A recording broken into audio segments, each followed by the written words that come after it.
We're Okay. streaming. All right. But nobody's here except the two of us right now, right? Yes. And the guys are sending out we sent out the invites to everybody and we've got them posting them in different locations, right? Yes, I already sent emails to every our participants, and also they got notified when we are streaming. So I send you our live link. Yep. I'm opening it right now.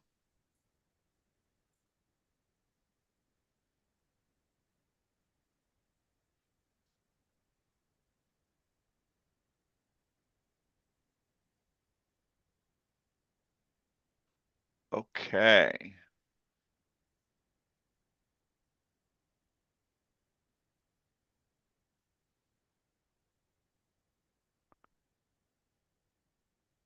How's everybody doing? Welcome to IOD Nations on Wednesday, May 13th. Um, Let me get my audio squared away here so I'm not echoing. Ilham, how are you? Lost. Good to see you. We're just going to kind of hang tight here. Anyone who's here, um, if you haven't been here before, you are at the IOD Nations, iodnations.org live chat. And we are discussing and informing and promoting online citizen-led democracy in ways that most people in the world simply aren't familiar with and aren't really following and understanding what's going on in the world. What's up, Kurt? Welcome, man. Um, and in today's live feed, we're going to have a really cool clip from an extended video with a gal named Audrey Tang. And her claim to fame is she has been the um, digital, oh, I forget how she titled it. What's up, Peter? How you She's doing, been guys? good. Audrey has been the um, damn it, what was her title? Let me see if I can find it. Um, Minister of something. Minister of now I'm struggling. I can't believe it.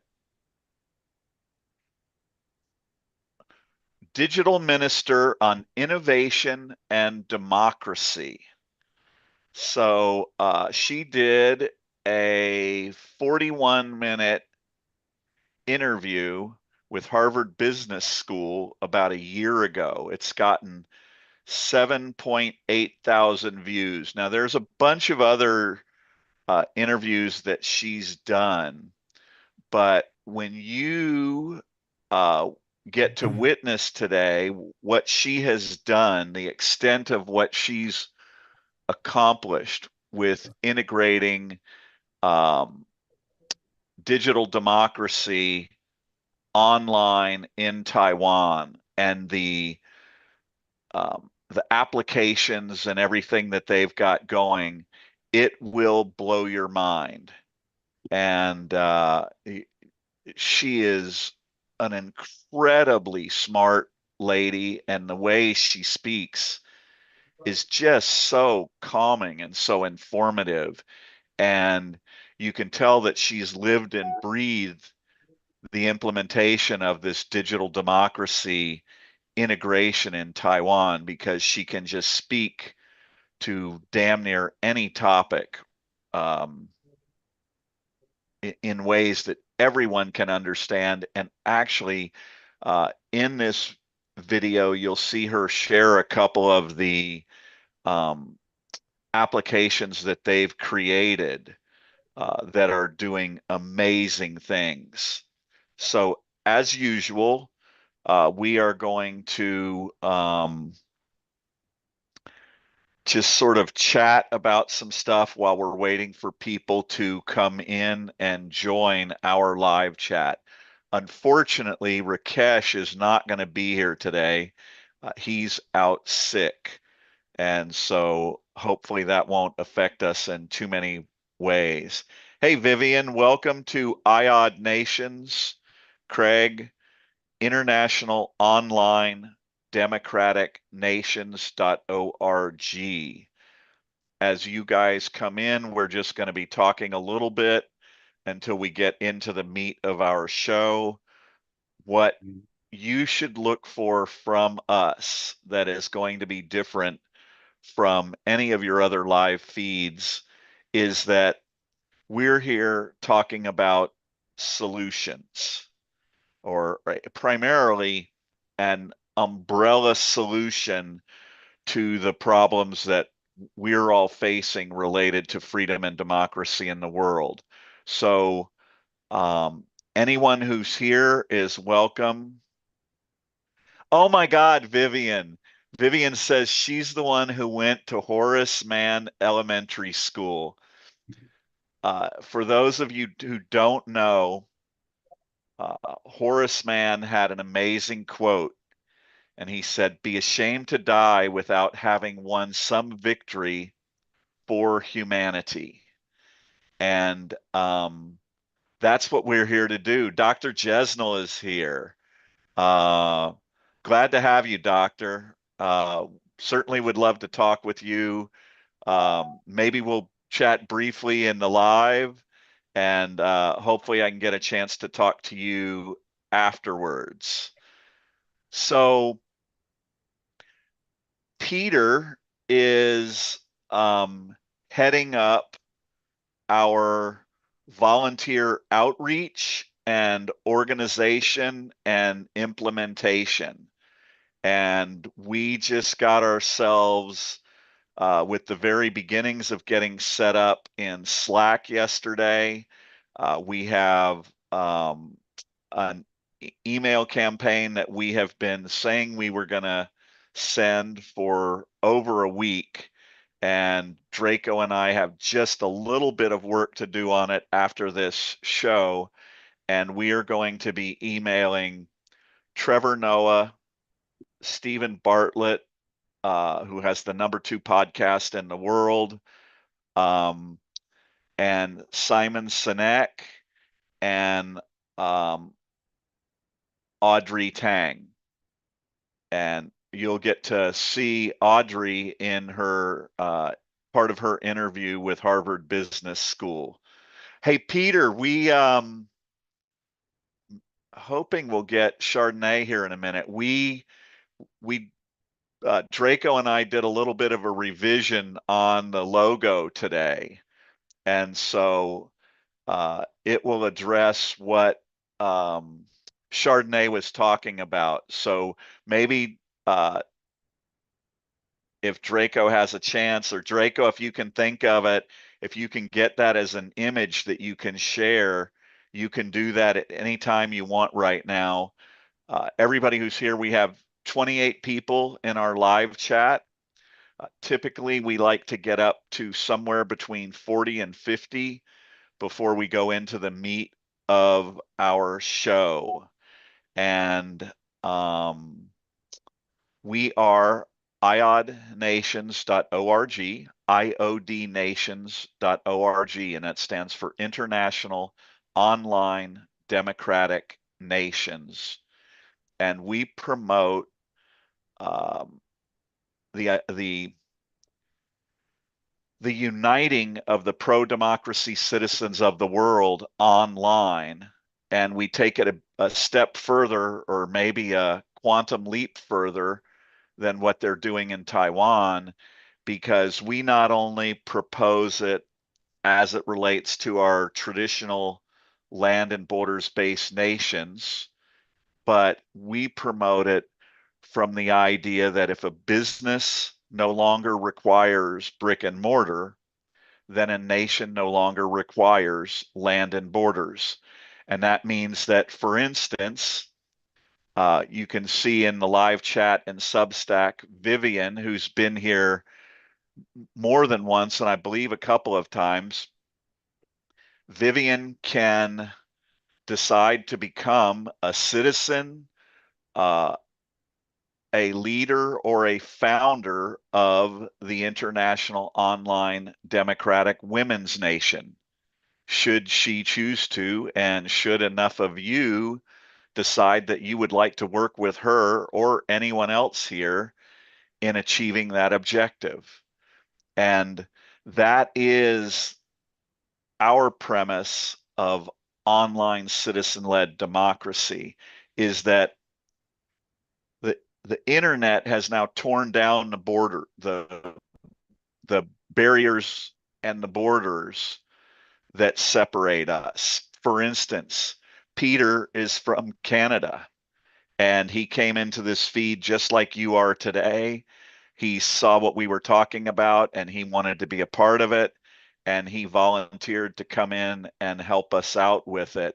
And he's been just an amazing, calming voice to, um, help us do that. And I think if you're an American citizen who feels like I do, I want to do everything possible that I can to reach out to Canada and say, we're sorry for what the United States has done and is doing to you now. That is just literally illegal, immoral, and unacceptable.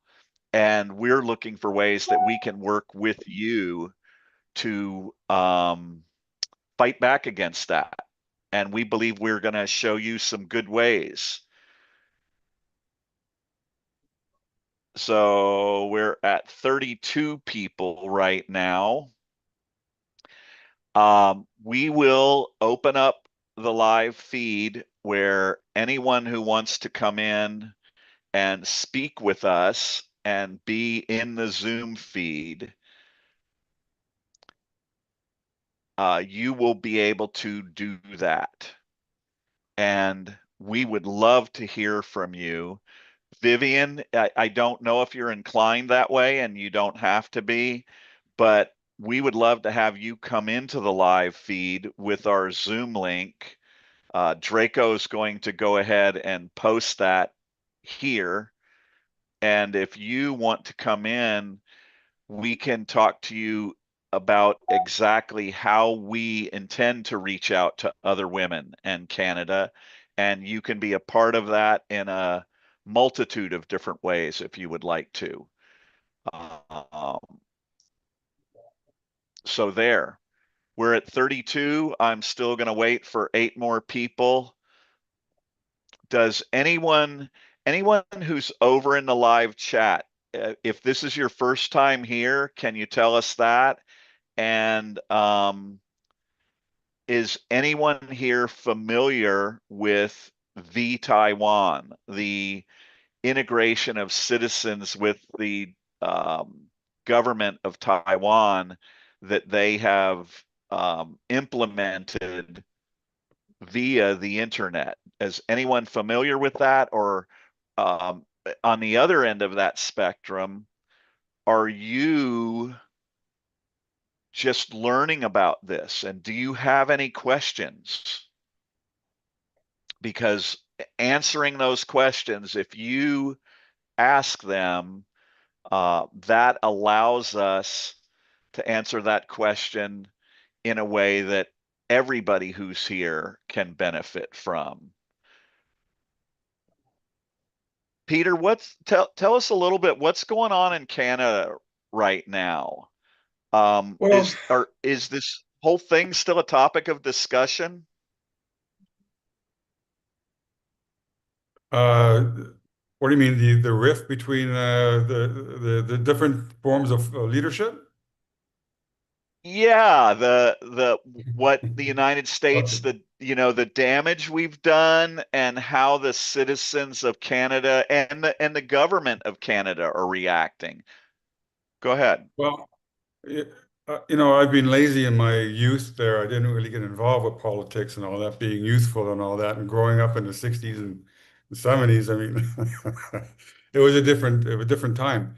So I didn't really pay attention to things, and we never were like up in Canada. We were never given any reason to be uncomfortable because the United States was a part of it, an open free border for so long. So I never paid attention to that until the first term of Trump came in, and then I started getting, it sparked the flame, and he said, well, something's not right here.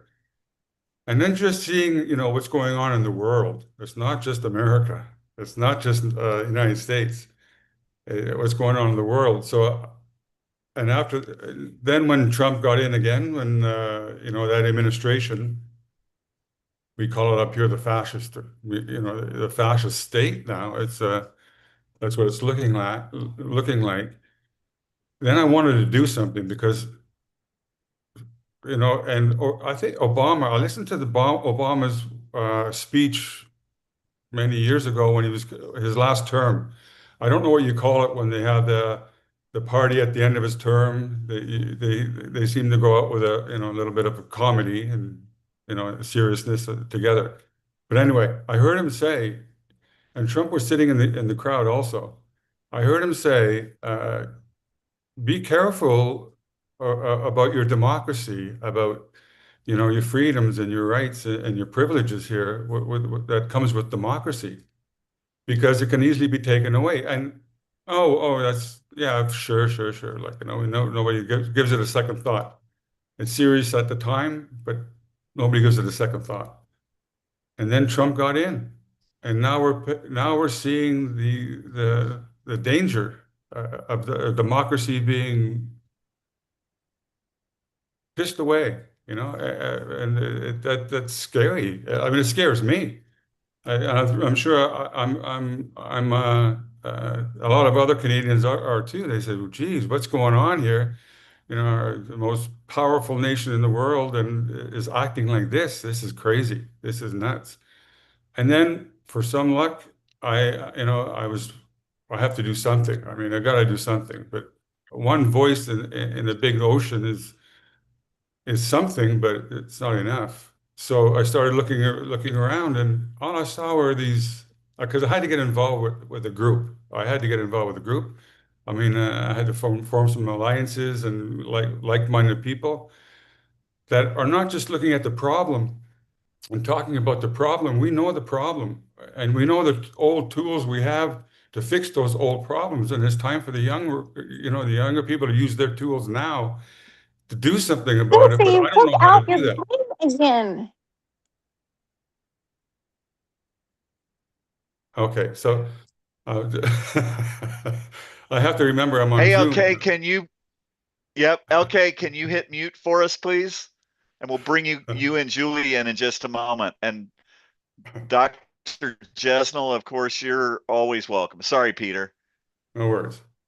So I wanted to do something, but I need a bigger format. And all I saw were people, explaining how their feelings and, I wish this would happen. I wish that would happen. And maybe it'll get better. But it wasn't enough. And then I saw this and stumbled on the, IOD nations and, I was just listening and it was just right on. The concept just makes so much sense. So, hey, and it's doable. And after I think I've been here now, I've been with you guys for about a month and some, and everything you talked about, and all the new information about and about Audrey I think she's from Thailand, and she's the minister. We were just talking about that and how it works over there. So if it works over there and in Switzerland and in Ireland, and I don't know the other one, but if it works around, if it works, we need it.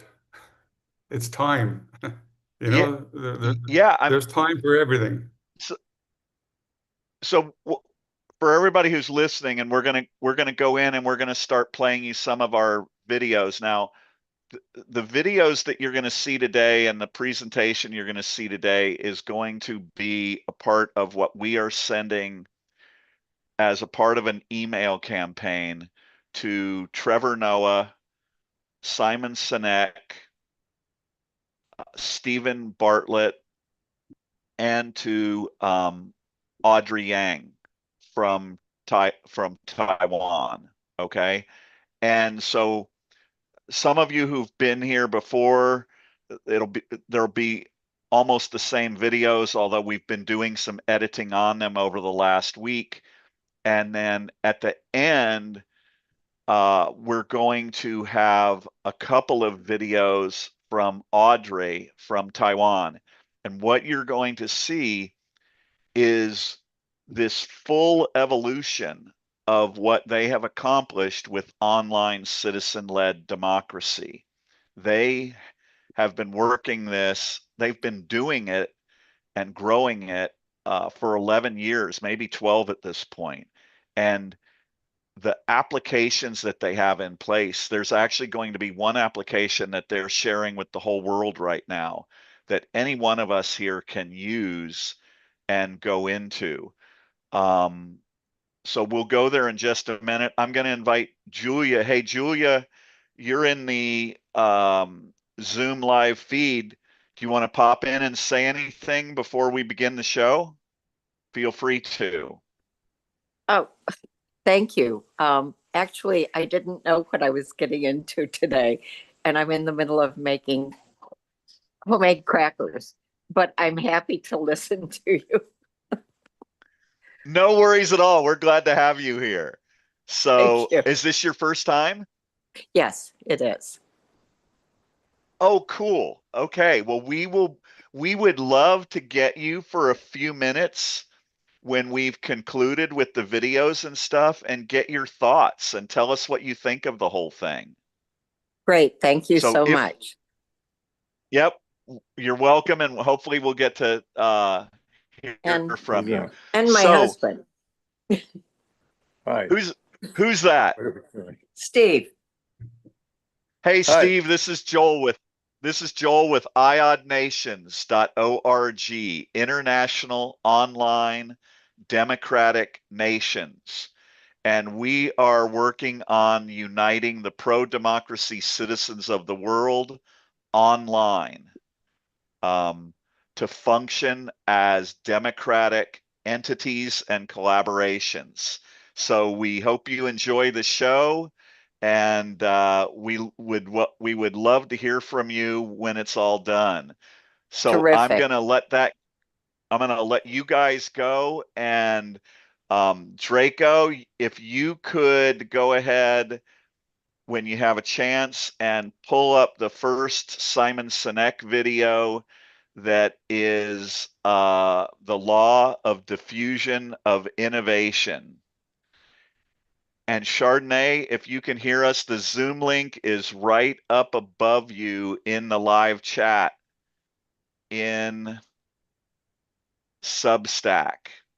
And so you can click on that and come join us in the live feed. And today you'll get to see our new revised IOD Nations logo based on your input yesterday or the day before or whenever you made it. Hopefully you'll like it. It seems to address that. So Draco's going to give us a video in a minute, and we are now at 48 people in the live feed. What you will notice that's different about our live feed from anyone else you're going to visit in Substack, we are not here to talk about the problems we have specifically, and we're not here to talk about the laws that are being broken and the people that are being hurt. We're here to talk about how the freedom and democracy citizens of the world can unite together and do something about it, actually have an effect on it, and move us more towards the future. Welcome, Captain Dave.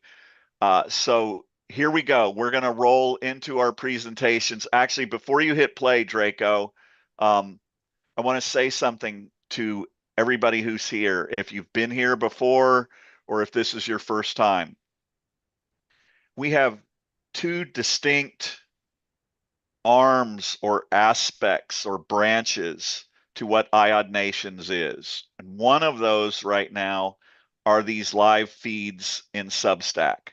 And as Peter and I discussed yesterday, the purpose of these live feeds is to inform and educate people on what is happening with online citizen-led democracy and what the potential and future of online citizen-led democracy can become. This is for information and discussion and engagement. We also have a group of volunteers that we're working with to begin implementing our outreach to bring more people into the fold, because we're only as powerful and influential as the number of people that we have.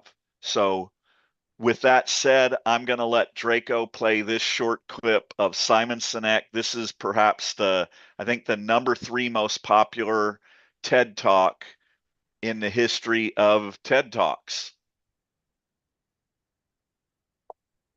Go ahead, Draco. Something called the law of diffusion of innovation. And if you don't know the law, you definitely know the terminology. The first 2.5% of our population are our innovators. The next 13.5% of our population are our early adopters. The next 34% are your early majority, your late majority, and your laggards. The only reason these people buy touch-tone phones is because you can't buy rotary phones anymore. We all sit at various places at various times on the scale, but what the law of diffusion of innovation tells us is that if you want mass market success or mass market acceptance of an idea, you cannot have it until you achieve this tipping point between 15 and 18% market penetration, and then the system tips. And I love asking businesses, what's your conversion on new business? And they love to tell you, oh, it's about 10%, proudly. Well, you can trip over 10% of the customers. We all have about 10% who just get it. That's how we describe them, right? That's like that gut feeling, oh, they just get it. The problem is, how do you find the ones that just get it before you're doing business with them versus the ones who don't get it? So it's this here, this little gap, that you have to close, as Geoffrey Moore calls it, crossing the chasm. Because you see, the early majority will not try something until someone else has tried it first. And these guys, the innovators and the early adopters, they're comfortable making those gut decisions. They're more comfortable making those intuitive decisions that are driven by what they believe about the world and not just what product is available. These are the people Go ahead and who pause sit that online there, for 6 Draco. hours. So generally, Simon Sinek is instructing or teaching to business leaders and leaders, okay? But the law of diffusion of innovation is really the law of human collaborative change, okay? It's the law of how you get large numbers of human beings to change. What is it? What's the process that accomplishes that? And it's called a law because this came way before the age of the internet, which is a really, really important factor here. Humans, groups of humans, always change this way. It starts with the innovator or the inventor, right? The inventor of the cell phone. And then the early adopters are the 13.5% that you see there. These are the people, maybe they're in that field or whatever, they recognize it. You're here today to find out where you are on this curve, on this wave, the law of diffusion of innovation. And yes, we are here seeking innovators and early adopters. Okay. Next to that, you have the early majority, the late majority, and the laggards. Every one of those groups is welcome here and is needed here. But especially what we're looking for is those who are the innovators or the early adopters, or maybe even the early majority. You may decide to participate in some ways. But as this grows, as more people become educated and informed about what online citizen-led democracy can become, we can transition to the point where you cross this chasm, that little black curve that you see on the picture there. Because according to the law of diffusion of innovation, once you achieve that, once enough people accept an idea as if it's going to happen, then it happens. It means that it has met the hurdles and barriers, the earlier hurdles and barriers that it's going to meet, and it's going to happen. And what the law misses is that in the age of the internet, okay, in this age of digital democracy, we can now cross that chasm at the click of a mouse, right? In other words, you get enough people to just unite online, and then that breaks the dam, and people will begin joining you and working towards those shared goals. And so, Draco, we're going to go to the second video. You can do either the one with Stephen Bartlett, or you can do the one with Trevor Noah. And in these next two videos, you'll see Simon Sinek in a podcast and interviewed about, well, the first one with Trevor Noah is about constraint and why humans collaborate better in constrained situations. And then the other one, when he's with Stephen Bartlett, that's going to get into a discussion about his vision for the world. So anyone who's concerned about our economy and how our economy is functioning, that's going to be a big part of that one. And also just a long-term vision for the world of intentional goodness and working together. So it looks like we have that ready to play, and Draco's going to play that for everybody.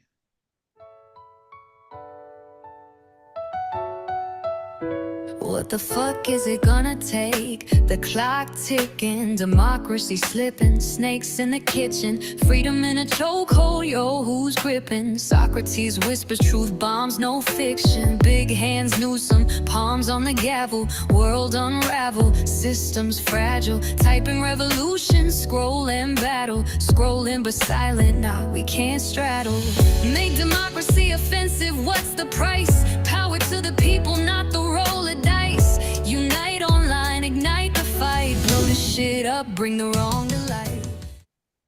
Hey everybody, and welcome to iodnations.org, International Online Democratic Nations.org, where we're dedicated to getting the world to discuss international online democracy and online citizen-led democracy. On today's show, we will see some clips from a podcast with Simon Sinek and Trevor Noah, and they will be talking about constraint and how human beings collaborate and work together far better when they are in constrained situations. So, for instance, you'll see some discussion about Soweto, where Trevor Noah grew up, and they're discussing how in a poor, impoverished community like this, these citizens are forced and constrained into working, living, and functioning well together, and how they adapt and accommodate to that. And so we will be looking at that in how it relates to online citizen-led democracy. We hope you enjoy the show. In the cases, there's some sort of hardship. It's like as hardship is relieved, and choice is a relief of hardship, then for some reason, our ability to cooperate and put up with each other seems to go down. So I will agree with one part of it. I still come back to, I don't even think it's hardship. I think it's just the constraining factor. Here's why I say this. Let's say there is an island of mega rich people, and they go hang out together, and they're on this mega rich island, and they do whatever they want to do, right? It's the mega rich. They're having a great time. If they are confined or constrained in some way, they will find the same thing, and they do find it temporarily. So if you've maybe been to them, I've visited them on occasion, but you get these places where people go to these like golf resorts, and it's like, wow, what is this place? And in that place, I have found people have a different level of community, a different level of enjoyment, a different level of, it's like people buzzing around on golf carts and people meeting, and there's only the 4 restaurants, and all you can do is choose from one of the 4, and so you just rotate. Yeah, we'll do the Spanish place on Monday, and then we always love doing the Italian place on Wednesdays, and I'll have the eggs again. Yeah. because all of a sudden you're constrained. So there's this weird thing that happens. I even think about it for my life as I go, the great curse is going to be the choice. The great curse is going to be knowing that you can choose. So how do you create artificial like constraint for yourself to help yourself? So what we see here in this discussion between Simon and Trevor is how can we create these constraints? Perhaps we'll call them artificial constraints, because I guess in reality, any constraint or most constraints are artificial, right? But what we're trying to do is decipher what can bring people together. What kind of a constraint can envelope or bring people together so that they're more likely to collaborate? How can we both construct or manufacture these constraints in a way where the people who are being constrained understand the constraint, endorse the constraint, and collaborate to benefit mutually from that constraint? And at IOD Nations, we contend that that constraint is actually freedom and democracy, right? That it's the unified desire for more freedom and democracy by the world's citizens, whereby uniting online with that constraint actually increases freedom. Let's go to the next portion of their podcast together. So there's a story about a shoe salesman in Los Angeles in the 1950s. I can't remember his name, but he was a very successful entrepreneur who owned a whole bunch of women's shoe stores. Yeah. And a journalist asked him, "What's your secret?" And he said, 2, not 3. And they're like, "What do you mean?" He goes, if a woman comes into my store, I'll bring her a pair of shoes. She'll try them on. And she'll say, "Could I see that pair, please?" And I'll bring her a second pair of shoes. And she said, "Could I also see that pair, please?" And he'll say, "Which one would you like me to take away?" Oh, Because what he found wow. is when they had a choice of 3, they bought none. And when they had a choice of 2, they bought 1. I love that. Right? 2, not 3. And too much choice is overwhelming. Oh but the man, constraint, I need to apply that to my life. You see, that's brilliant. So At IOD Nations, International Online Democratic Nations, we actually contend that this constraint in a way is not artificial, right? If you read the Meritocracy Manifesto that I wrote, and you can get it at iodnations.org for free, what is pointed out at the beginning is that there are only two forms of human collaboration that exist throughout all of humanity, throughout all of history. Okay? Either humans collaborate in a way that is primarily authoritarian, right? So that's most businesses are primarily authoritarian. You know, even if they have a board of directors, the board of directors meets and makes recommendations or votes, but typically a chairman in many of the situations is the person who makes the final decision. It's more authoritarian than it is democratic, although some boards might be purely democratic. And then that would be a more free and democratic form of human collaboration.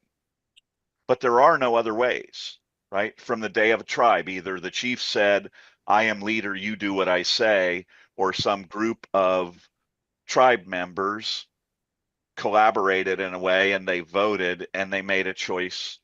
And that's the only way that human beings collaborate, right?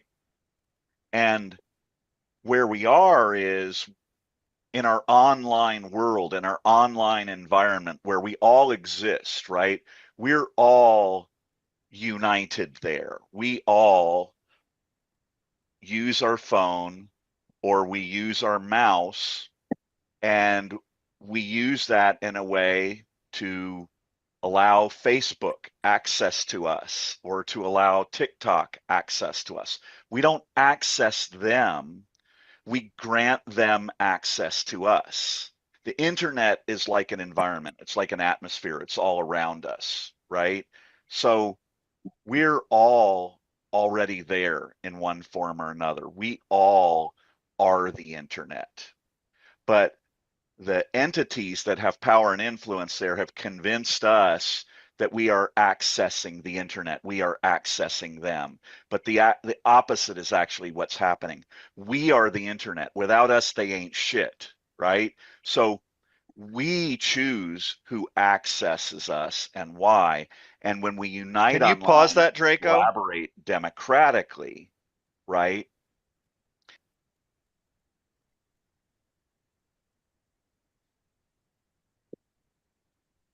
So if you look at that, those arrows where you see the arrow coming in and hitting the inner white circle and then bouncing off of it, that's intended to indicate that when we unite online, okay. Hey Sandy, could I get you to mute your screen there? And same for Julia, if you guys don't mind. If we unite online, so in that image, you can see the IOD Women's Nation, the IOD Youth Nation, the IOD UK Nation, the IOD Ukraine Nation, the IOD US Nation, right? As citizens of these cause-based nations and these traditional nations, we can unite online, and that inner white line, that inner white circle, is filters. We create our own online environment, right? If you look inside that circle and you imagine that that circle is filled with 1 billion or 2 billion or 3 billion citizens of the world who are pro-democracy, and we all unite there just by clicking our mouse. All we have to do is go to one location together.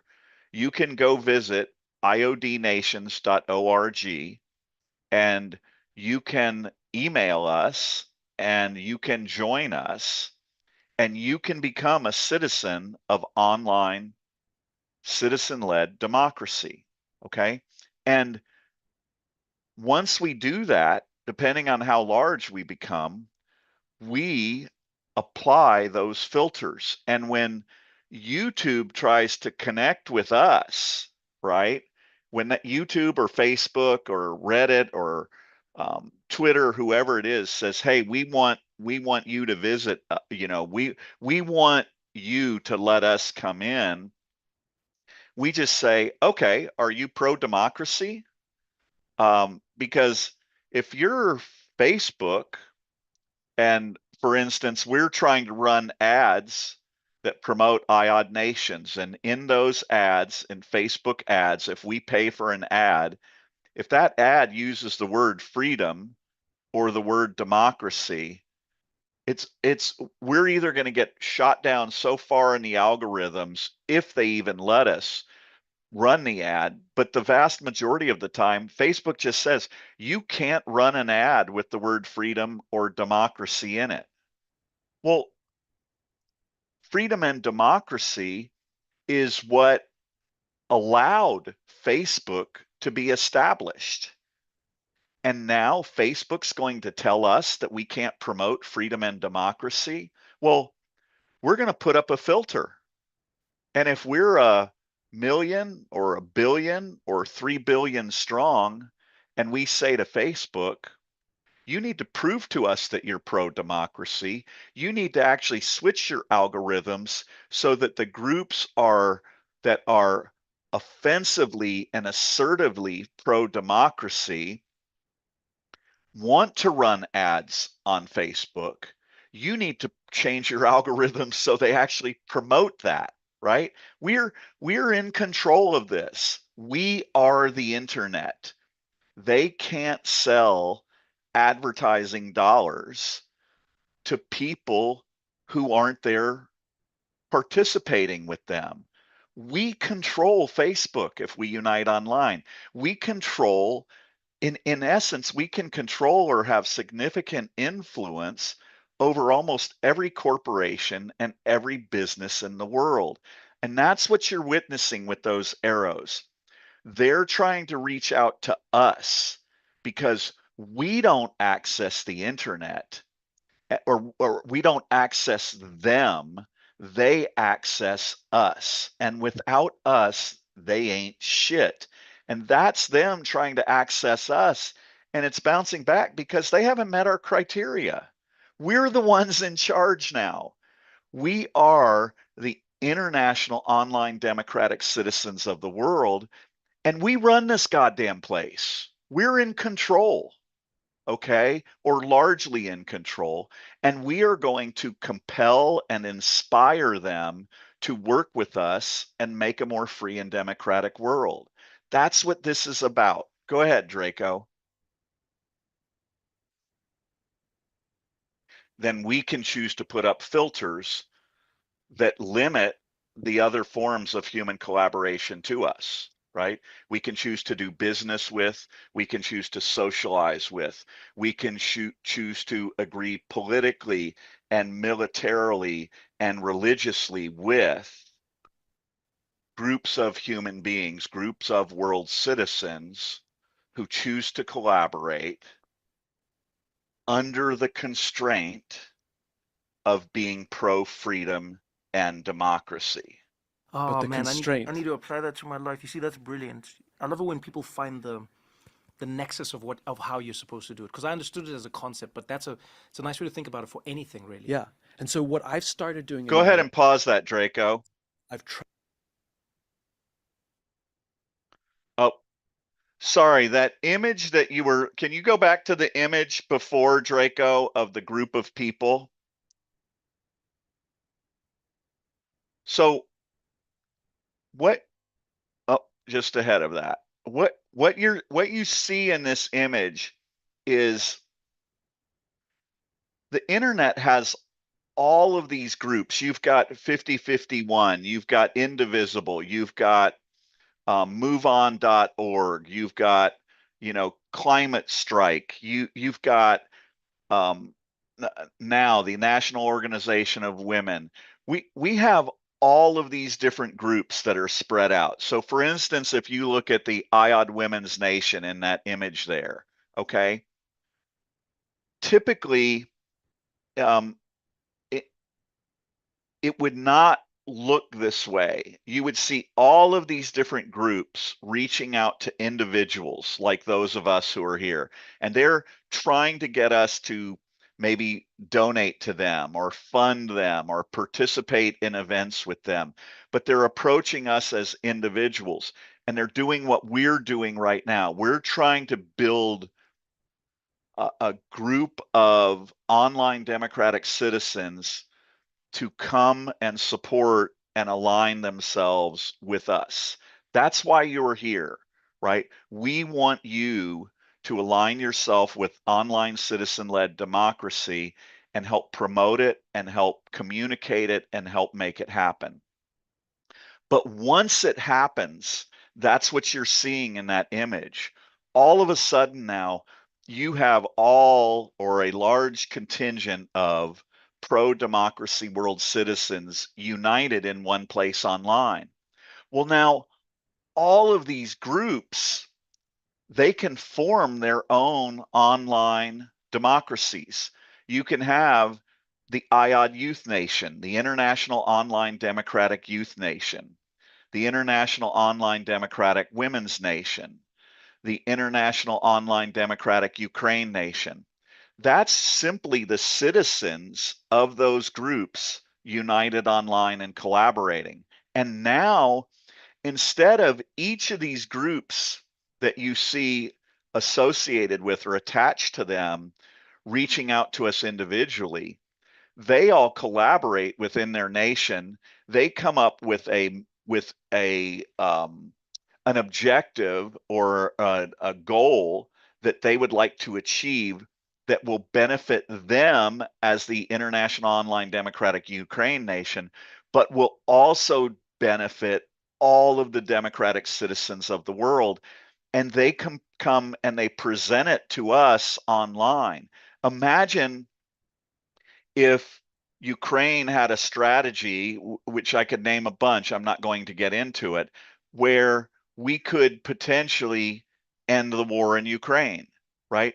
If they get to present that to 1 million or 1 billion people, change can become almost instantaneous.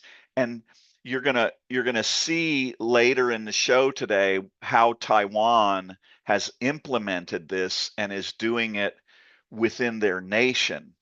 But what we're saying to you is that we can do this internationally. So go ahead and hit play, Draco, who choose to collaborate under the constraint of being pro-freedom and democracy. Oh the man, constraint. I need to apply that to my life. You see, that's brilliant. I love it when people find the nexus of how you're supposed to do it. Because I understood it as a concept, but it's a nice way to think about it for anything, really. Yeah. And so what I've started doing in my life is I've added constraint, right? And I didn't even realize it until we're talking right now, which is like I've got all these options on the table.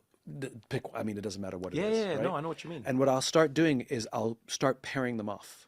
I'll be like, okay, between these two, okay, get rid of that one. Okay, between these two, okay, get rid of that one. Between these two, and the choices become really easy. And then I get to the final two, I'm like, oh, it's obvious, it's that one.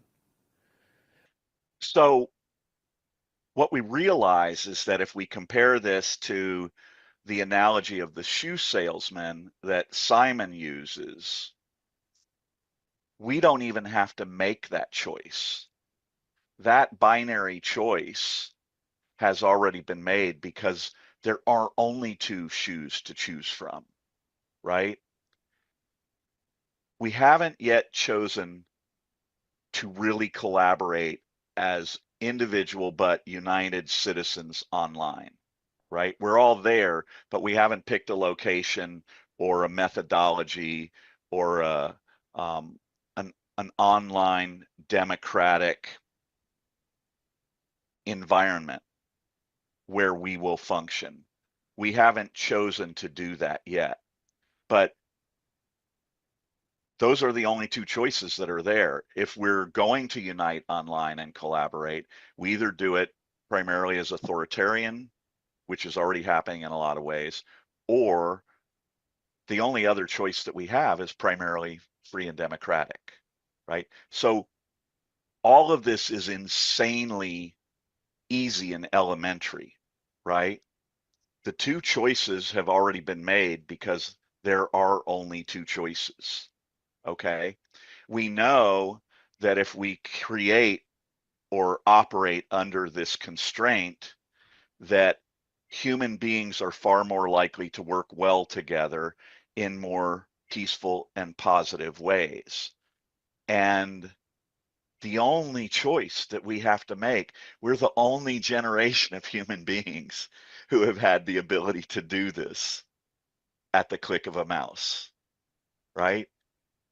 If 1 million people or 1 billion people clicked their mouse and went to iodnations.org or NATO and said, I request official recognition as a pro-democracy citizen of the online world. It's done. You clicked your mouse, sent an email or a message that said that's what you want to do, and you've already done it. It's already happened. That is the power of international online citizen-led democracy, or rather, that's the ease of it. The power is beyond what we can even imagine right now. You see, that's brilliant. So thanks for visiting iodnations.org. We are putting together teams for various outreach campaigns to bring world citizens together at IOD Nations and to unite online democratically in much the way that Taiwan has done with the Taiwan.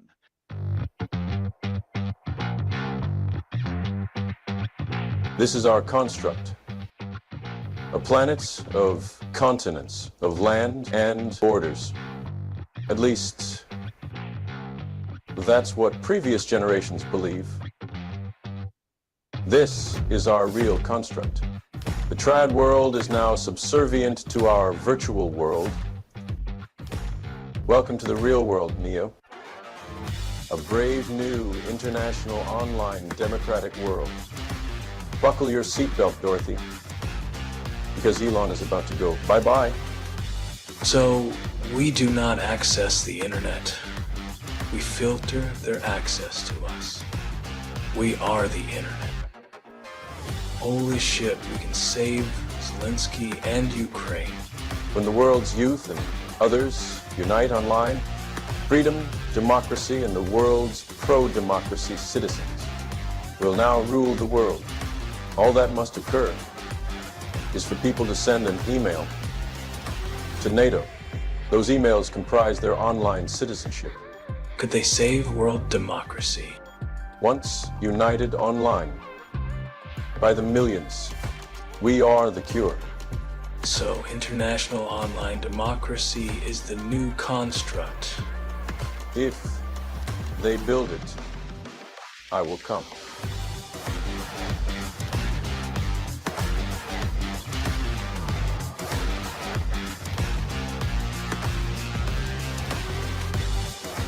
So you're here to save the world. No one has ever done anything like this. That's why it's going to work.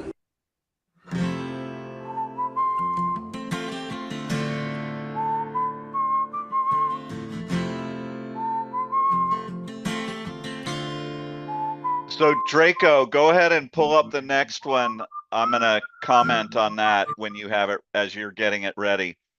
In that, hey, Janet, welcome. And Sandy, we'll be talking to you guys in a bit. In that, you saw a quote from Sun Tzu.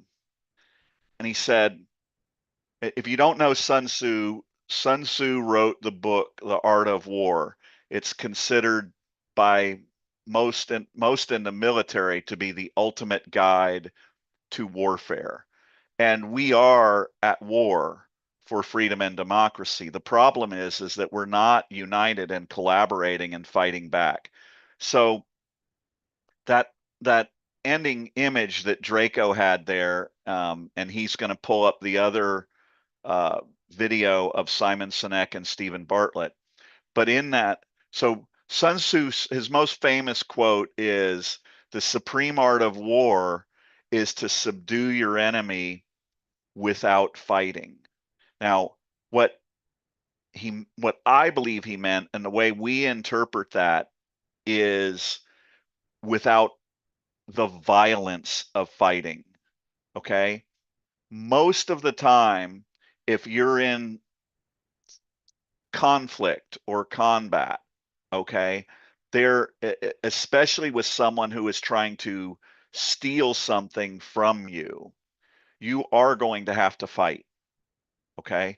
But what we contend, and what you saw in that second quote, was Sun Tzu also said, opportunities seized multiply. And there's nothing that's more pertinent to where we are today. Okay. There is going to come a tipping point. Malcolm Gladwell wrote that book, The Tipping Point. And what happens is you reach a point where enough people, this is like the law of diffusion of innovation, enough people buy into something that all of a sudden it begins happening. And all of that has been a part of human behavior even before the internet.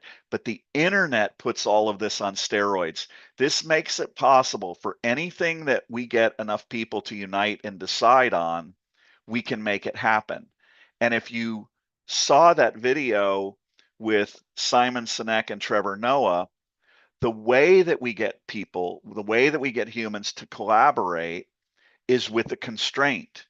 And the constraint that we're proposing, that we ask you to unite and collaborate within, is the constraint that says we are the pro-democracy citizens of the world. If you aren't pro-democracy, then you aren't pro-democracy. And that means that for those of us here, at some point in time, we've got to take action. If you're just sitting aside and watching what's happening and you're not doing something, if you've been waiting for a way to do something, this is a place where you can do that, right? If you're not taking action, then you're not pro-democracy. And taking action isn't just complaining about the laws that are being broken. You actually have to participate, and or at least support those who are participating and promote that, which all of you can do here. So here's the second video. In this video, this is the end of a really long, really good podcast with Stephen Bartlett out of England, who's the #2 podcaster in the world, I believe, right now, and Simon Sinek. And so you're going to catch the very end of this, where Simon talks about the things that would make him happy. And he's an incredible human being. So we hope you'll enjoy this. It'll be a little shorter than the last one.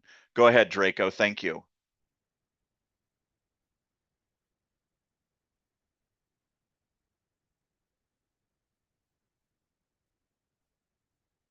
Makes it feel like I have moved the needle. If I will be very happy if all of the sum of my work makes it feel like I have moved the needle somewhat closer, though not final, towards that vision I talked about of an inspired, safe, and fulfilled world.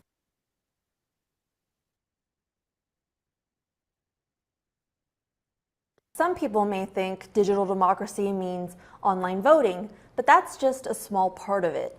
Essentially, it's all about using digital tools to enhance citizen engagement and conversation, which is then reflected in government action. Take those opinions and shared conversations and turn them into regulations that affect the rest of us. In a year marked by strong disagreements online and offline politically all around the world, this is such an optimistic vision of how we can put our differences aside and actually agree on the things that matter. It's really remarkable that a movement that grew out of dissatisfaction with transparency in government could actually find common ground with the government and work together on a process like the Taiwan. The best interaction design is one that actually considers the organizations it's embedded in, the processes that it's embedded in, and the wider context. And so this is as much an accomplishment of interaction design at the level of software as it is at the level of getting many different parties to agree with each other. That too is interaction design. Simon Sinek is on a mission to win a lot of victories for humanity in just the way that Stephen Bartlett is. And at iodnations.org, we're trying to win a victory for humanity by getting the citizens of the world to unite online as international online democratic nations. Now that can look like crowdsourced platforms like the examples you saw earlier, or more dynamic online petitions and feedback forums where people can discuss and share their ideas. Getting people involved is crucial because the truth is, the government does not always have the answer, especially in dealing with new and evolving aspects of modern life. So Simon Sinek commented on how he's working and doing extensive work for police reform. And at IOD Nations, what we would say to Simon is, if you look at the model that Taiwan has put together with their V-Taiwan online governance model that is directly integrated with their traditional land and borders-based government, the citizens having the ability to immediately engage with, actually direct their government to deal with issues based on the amount of support those various issues have, is probably the most profound effect that you could ever have. I do love ideas, and I love dissecting ideas and understanding ideas, and I really love understanding why things work. I am a little kid at heart. You know, I want to know why, not as a noun as I popularized it with start with why, but as a question. Like, why is it that way? I love that question. It is a little kid question, you know, and for some reason as adults we stop asking and started just blindly accepting. Go ahead and pause that, Draco. Rebellious. Why are you doing it that way? So it's something to think about here, in regards to what Taiwan is doing. I'm kind of forgetting the point I was going to make, but this is simply the evolution of human collaboration. We're doing it in every aspect of our lives online. We're shopping there. We are communing there. But now I know what I was going to say. How many of us feel like we are simply overwhelmed by the amount of change that's going on? I mean, if you're watching what's going on with the US government, that is the actual strategy and tactics that they're using. Okay? They are doing so many illegal, unethical, immoral, and damaging things to our nation and our democracy and our citizens. That change is happening so rapidly. And notice it's happening online. That's where we're seeing it. That's what's got us sucked in. That's why you go to all these other live feeds and everybody's talking about the latest horrific thing that was done. Okay? But this change is happening so fast, we're not being able to keep up with it. And we're expecting our government, right? We in the United States, all we do is primarily elect a bunch of really old white men who are utterly and totally incapable of understanding, much less keeping up with the type of change that's happening. And what Taiwan has done is they've brought young people in who are more adept at that change. And you're going to see that in just a couple of minutes when we introduce you to Audrey. but they are using the internet so the citizens can comment and participate in governance and react much more quickly and thus deal with change much more effectively and with humanity at the core of that. Okay. And that's what this is about.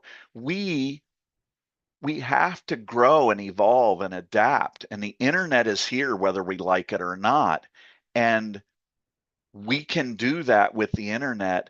The government and those old farts need us to do that. And that's what we're trying to talk about. Go ahead, Draco. It's genuine curiosity. Like, why does it work that way? And I love that. And when I discover things that are illuminating to me, and I'm able to explain them to my friends so my friends can understand these things, and the joy I see in people's faces, and when I challenge their perspective, then the fun is to share it.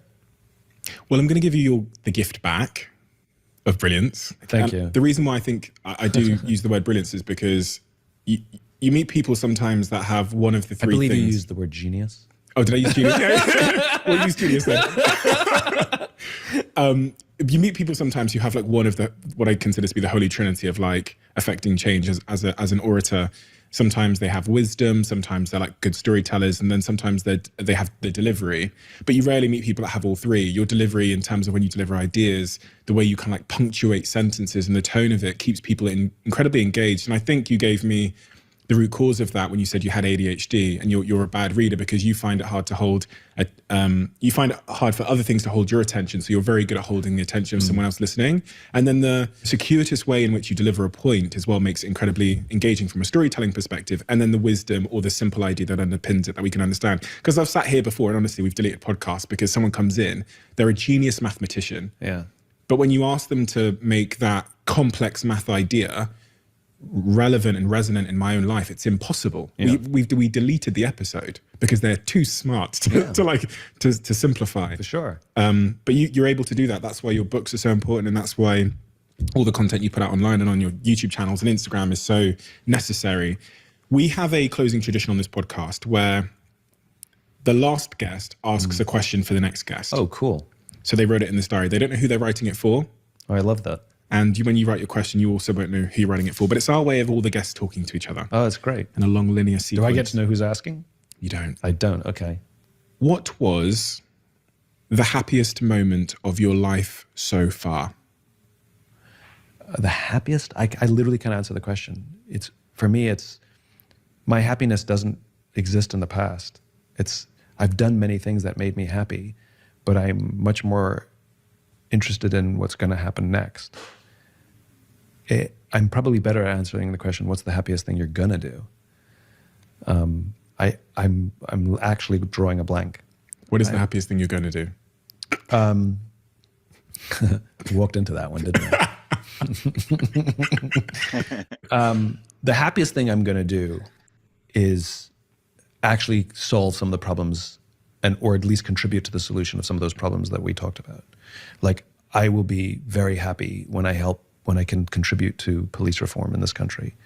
I will be very happy when I can figure out better systems to help reinvent what modern business looks like and reject everything that Jack Welch built, and disrupt shareholder supremacy and the way that we build companies now.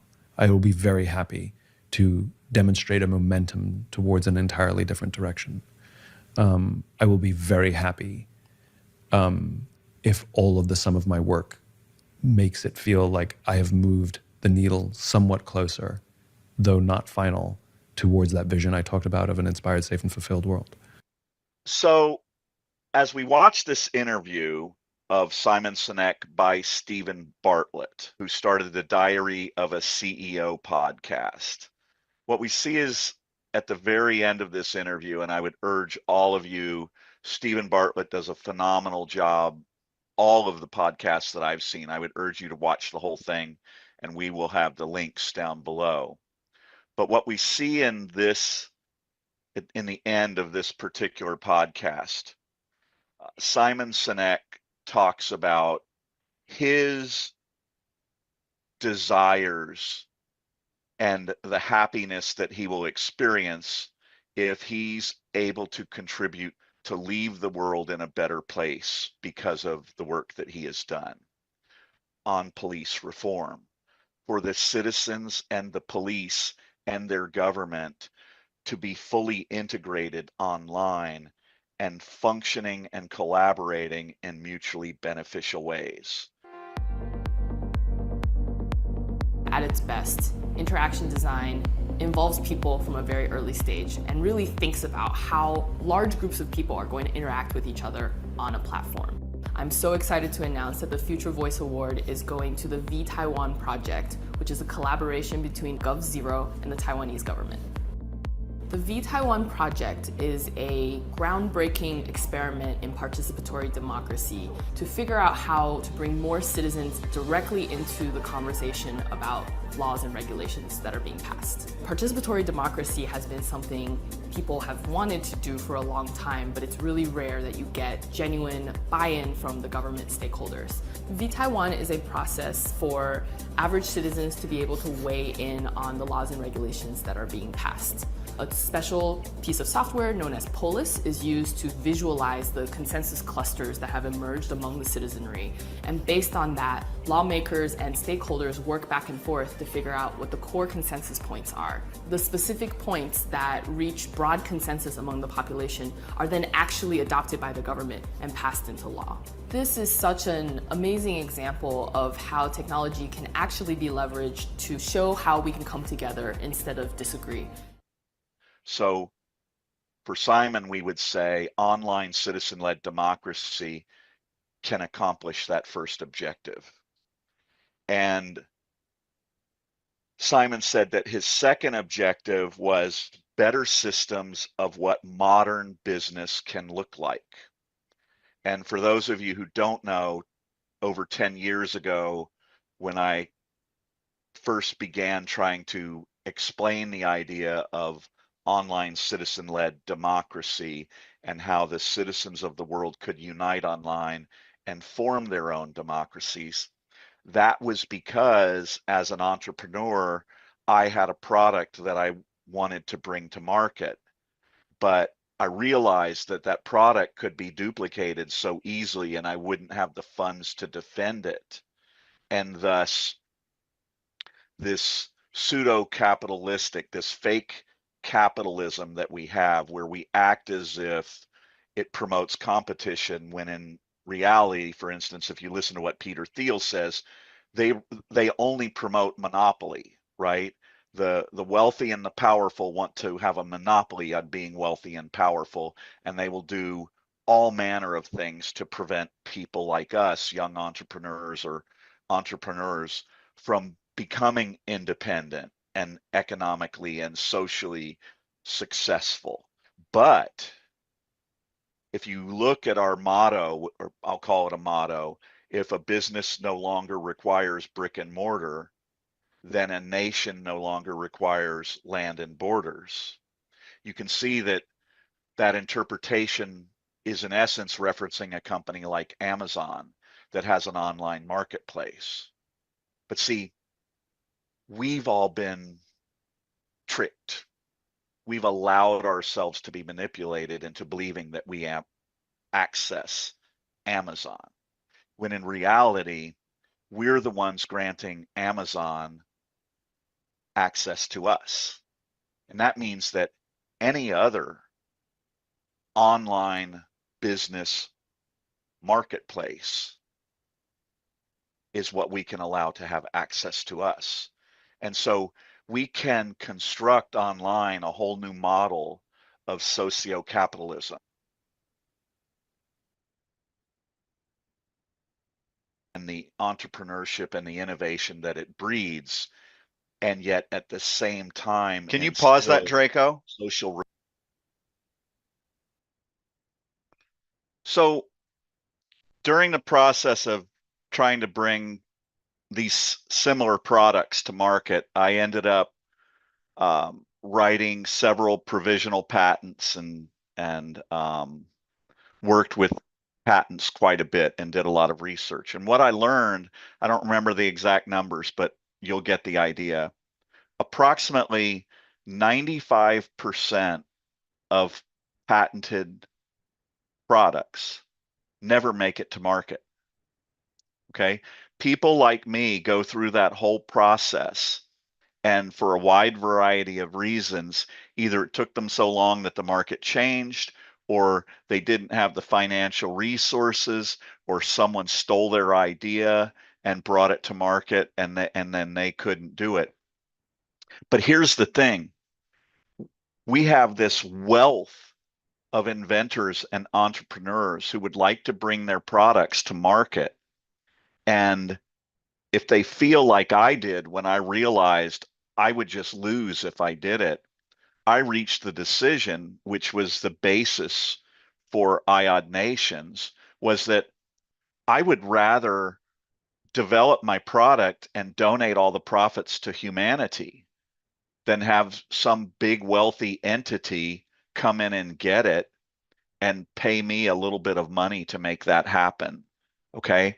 And there are all of these inventors. So if you've ever watched the show Shark Tank, and I tried to pitch my idea to Shark Tank and did a really crappy job because I tried to make it a socially responsible product, which they have no interest in because those wealthy bastards can't get more wealthy off of a socially responsible product. But imagine, I called it Fishbowl. Imagine where we have all of these pro-democracy citizens of the world united online, and they create their own marketplace, and they collaborate with all of these inventors and entrepreneurs from across the world.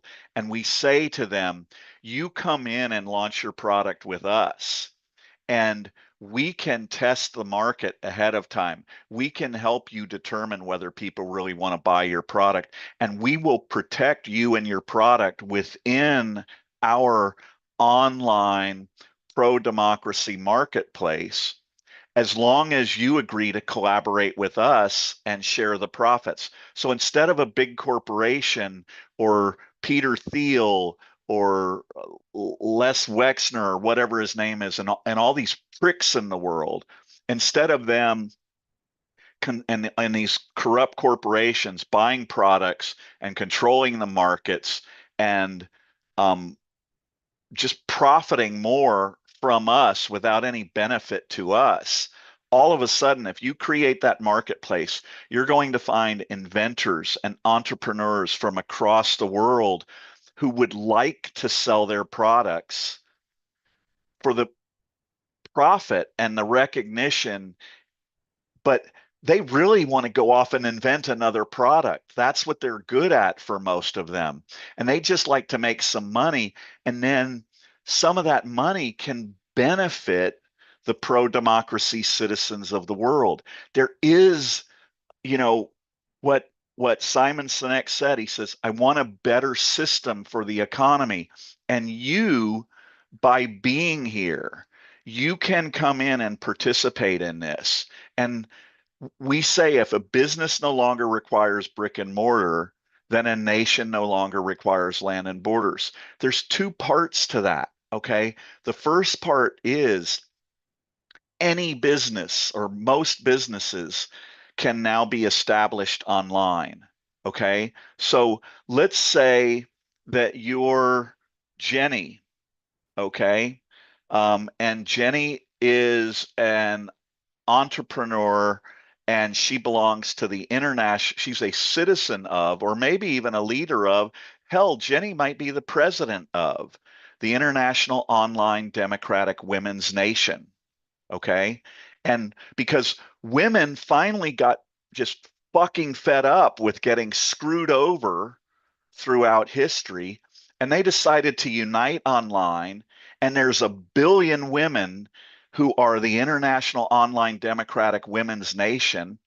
And they've decided that these companies and corporations that sell products that women purchase, and it doesn't have to just be women's products, but they're going to make sure that freedom and democracy are defended and protected and improved, and they're going to make sure that women's rights are defended and protected or improved, or they're going to go out and replicate those products. You can go find any food, you can go give I forget what they're called, but a company that makes food products or yeah, they make it, they package it, and they label it. It's private label stuff. So you can do your own salsa, you can do your own makeup, you can do your own toothpaste. All those ingredients are out there. It's just a matter of all of these women in the world who decide they want to be entrepreneurs, they can go in and pitch their products to the International Online Democratic Women's Nation, and they can create their own damn economy and their own society. And if you think we're getting too wrapped up online, imagine if they just start to meet in their local communities for social events to promote freedom and democracy, because they recognize that we're all suffering by spending too much time online, and we need to get out and touch and feel and love one another. You can do that through the internet. The internet is only preventing us from that happening. It's only causing us to live our lives like that because we're refusing to use the internet for our benefit. We're refusing to unite and collaborate. The, the internet's not the problem. We're the problem. We're the ones who aren't accepting the responsibility and the opportunity to change the way things are done. Go ahead, Draco. Responsibility and value, and the value added to the company is also value added to the consumers. So that addresses the second point of Simon Sinek's lifetime goals and objectives and how that can be accomplished with online citizen-led democracy. And then we come to the final one, which is Simon said that he would like to leave the world with sharper tools and an ongoing movement and education about how we can all better work together under certain constraints so that we collaborate better, so that we are mutually beneficial to each other. And at IOD Nations, we contend that online citizen-led democracy, both turned towards ourselves locally, regionally, and nationally, and then when we unite and collaborate and turn towards the world and collaborate as international online democratic nations. I don't think that there's a better way to ensure an ongoing, collaborative, beneficial model for human beings to create and live better lives together. So at iodnations.org, we are going to ask you to help us communicate that message and this video with Simon Sinek and Trevor Noah in the hopes that we can inspire them to get the world to have a discussion about the potential power and influence that happens when the pro-democracy citizens of the world unite online, and we hope that you will join us in making that happen. Thanks so much, and we look forward to seeing you at our next shows. What the fuck is it? Okay, so now you're going to get rid of me, and you're going to get rid of Simon and Trevor and Stephen, and you're going to meet the most amazing woman in the world. What what she has led in Taiwan, and what you're going to see, we're going to limit the clip. What you're going to see that she has led and accomplished in Taiwan, you're going to understand why Greenland and the Netherlands and Ireland, damn it, who am I forgetting? There's Greenland, the Netherlands, Ireland, and one other, Switzerland. You're going to see why they are all now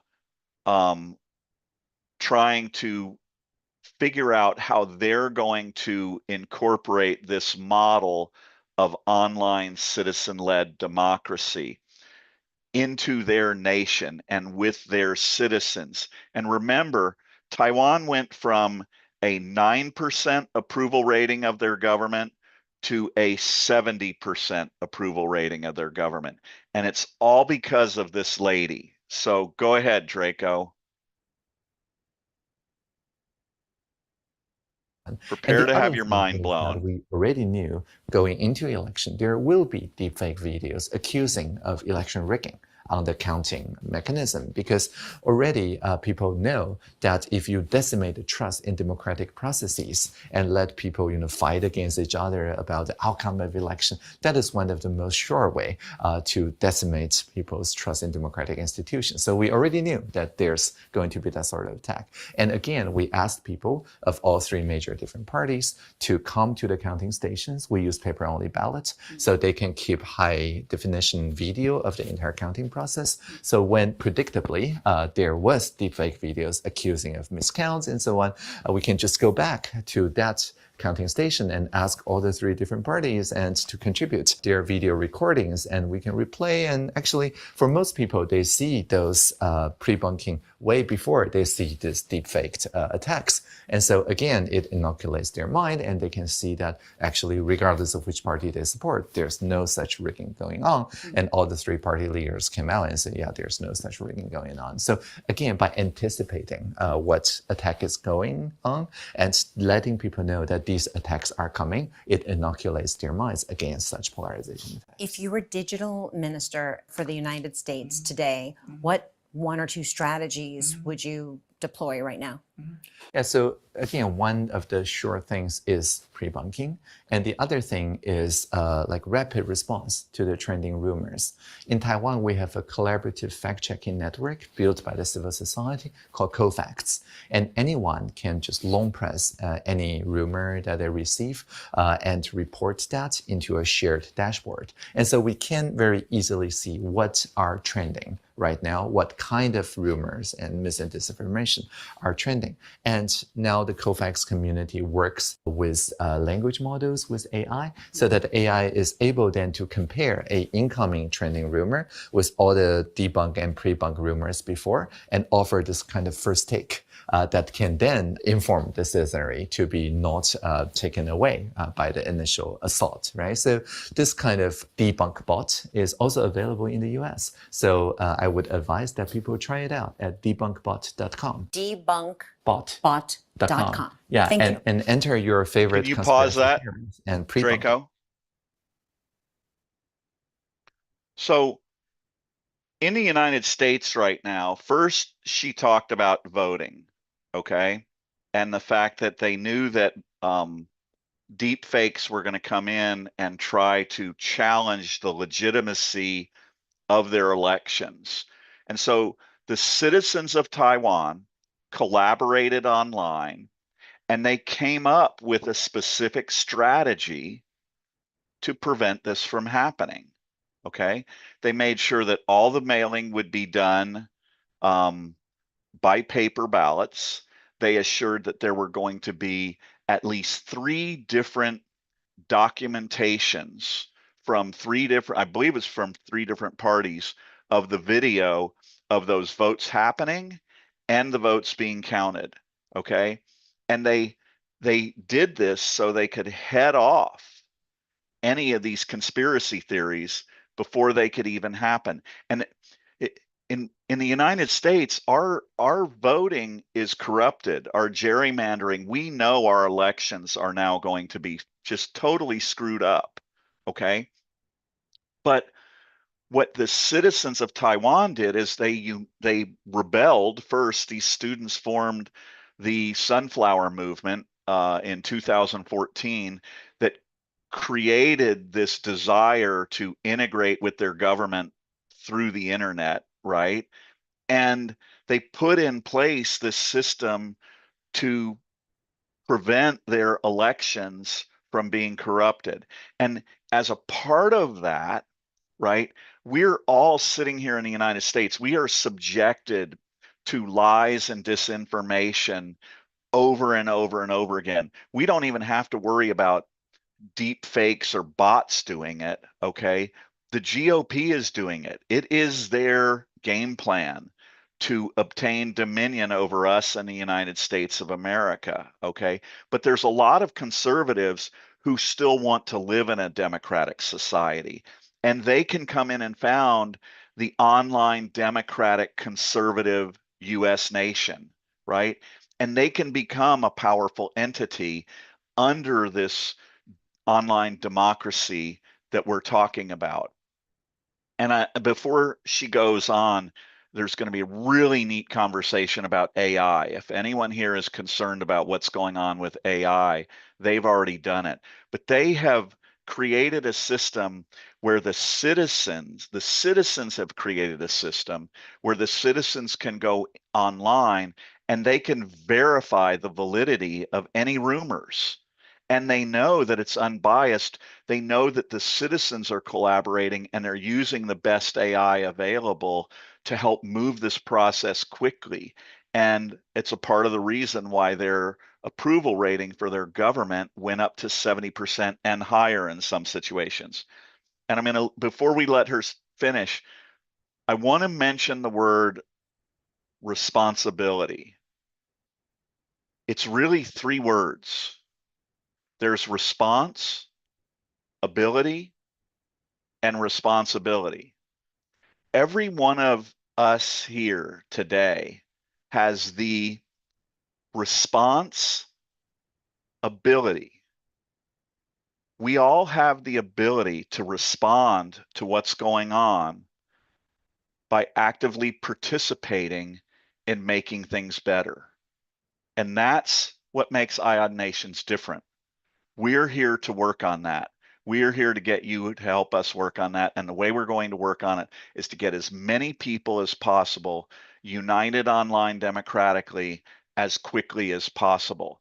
And we have a working group to do that. Peter and Chardonnay are champions of that, and they're moving that forward.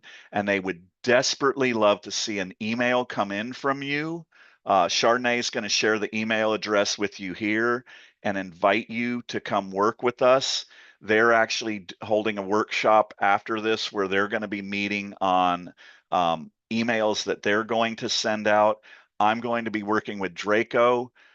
We have an email that we're going to send out to Simon Sinek, Trevor Noah, Stephen Bartlett, and Audrey Tang. And we're going to try and get them to engage with us in discussions about online citizen-led democracy. So we are actually making things happen, and we would love to have you join us with that and participate in that. So go ahead, Draco. Thank you.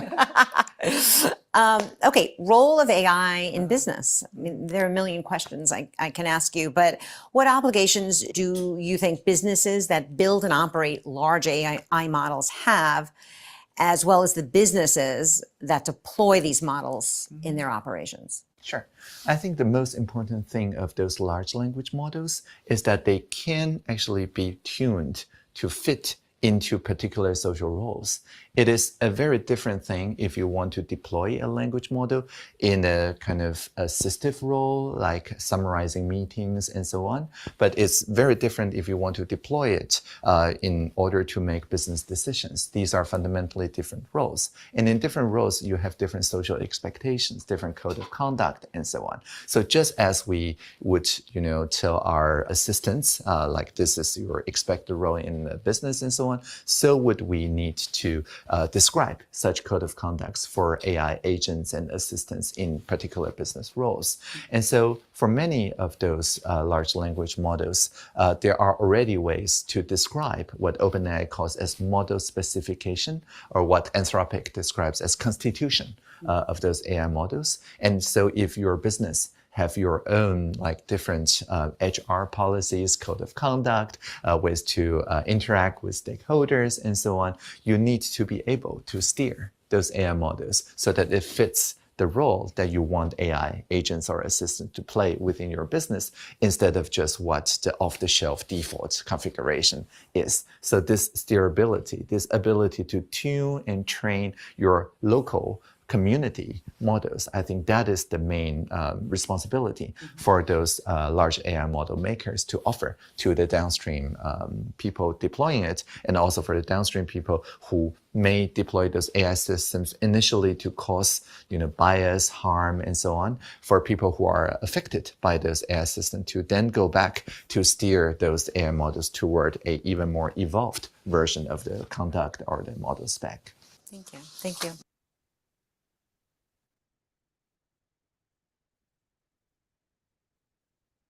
Okay, so we are going to, in just a moment, we're going to open things up for anyone who wants to come in and discuss any of this. We will post another link to our Zoom call. So anyone who would like to come in and participate in that discussion will be welcome. We ask, and we will, I'm not going to post our guidelines right now, but basically we try to get you to hold your comments to 3 minutes. We're not trying to be rude. If we stop you or we want to steer things a little bit. Also, we are IOD nations. We are not here to talk about what the problems are. Okay, they're too many to list. They're too egregious to even put enough context into what's happening, with the fact that, I mean, just think about it. The United States of America is protecting and promoting the largest child sex trafficking and pedophile ring in the history of humanity. If that's not enough to tell you it's time to stop debating and talking about what they're doing, and it's time to start uniting and doing something about it, I don't know what can convince you of that. So, if you are in our Zoom feed and you're not familiar with how Zoom works, down at the bottom of your screen is a heart and it says react. And if you click on that, there's a little spot where you can raise your hand. I'm not sure if we're going to have the timer working, so bear with us if we need to cut in if a discussion or something is going too long, but feel free to raise your hand if you would like to participate. If you're in the Substack live chat, you can click on that Zoom link and come over and join us. And with that, I didn't get a chance to say hi to Chardonnay, so let's bring Chardonnay in and let her tell you a little bit about how she got here and what's going on. Hey, Chardonnay. You're on mute.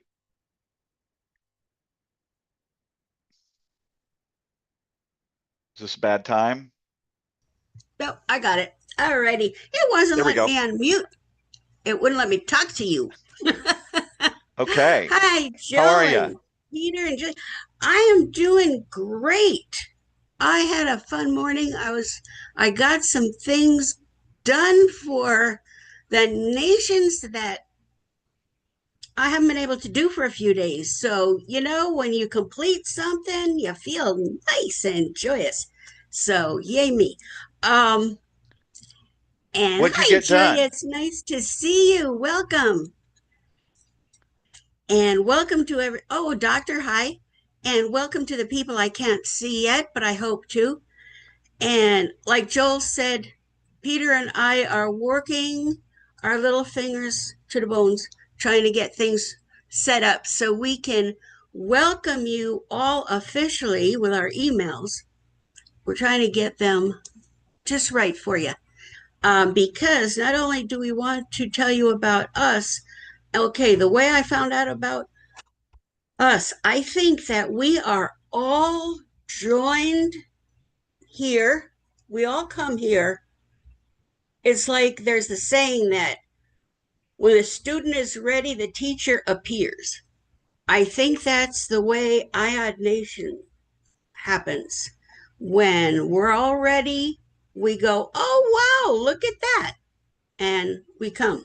So thank you all for finding us. We're happy to have you here. I was ready, and Joel and Peter were here. And so were all the people that are hidden in the background that you can't see, but they're working themselves silly. We are like you, I think. I don't want to speak for you, but if you're here, I have a feeling that you're feeling like I was. Gosh, you keep hearing the news and you keep saying, okay, you keep saying march, you keep saying do this, do that. I don't see it change. I want to see it change. What do I do? But you're not seeing what you do. And then you came here and you said, okay, maybe just marching isn't enough. Maybe we have to do something different. Maybe if we join together with other people in the world, yes, we will feel more powerful. And then we meet a wonderful Canadian like Peter. And we go, yes. And then we meet some people from Bangladesh. We meet some people from other places. And we meet people from Britain. And we go, okay, we're not alone. Other people are feeling the same way. And together we will be heard, and we will, if they can do it in Taiwan and we can do it, they can do it in the other places. We're going to make a difference. We just have to start sharing. We have to, when we're here and I'm in Substack, I hit those hearts and people come. I send out the link and I say, please join our live. Please come. Please hear us. And we go from 5 people and 10 people to 70 people to 100 people the other day. We have to keep sharing. We have to get the word out. And then we will be able to share more, invite more people, and more people will hear about us. And then will happen. It'll happen. And I believe it. And I know that you believe it. And thank you for being here. We're going to make a difference with your help. Peter, take it away, sir. This is Mr. Perfect. His name is Peter. He's from Canada, and he's going to tell us about himself. Please, please, please. Hi, Chardonnay. Hi, Peter. Funny. You are funny. And hi, everybody, Hey, and Peter, anybody who's interested. I'm glad we have a big crowd tonight, and I was Simon. I always enjoy watching those snippets there because every time I see them, I catch something, and I said, "Wow, that's when Simon bows his head, he goes, "Wow, that's how I feel sometimes when I hear a new the concept come into life, and I'm going, wow, that makes so much sense." So the more I listen, the more excited I get. And the other day I was thinking, democracy, what's my idea? How do I see democracy? And I said, I guess not everybody sees it the same way I do. So I had to get a picture of something, and I work with principles. So if when I said, okay, I'll go the UN principles of democracy. What do they mean? And one of the things that Simon was talking about, which is imperative, without it, there's no sense of doing it, is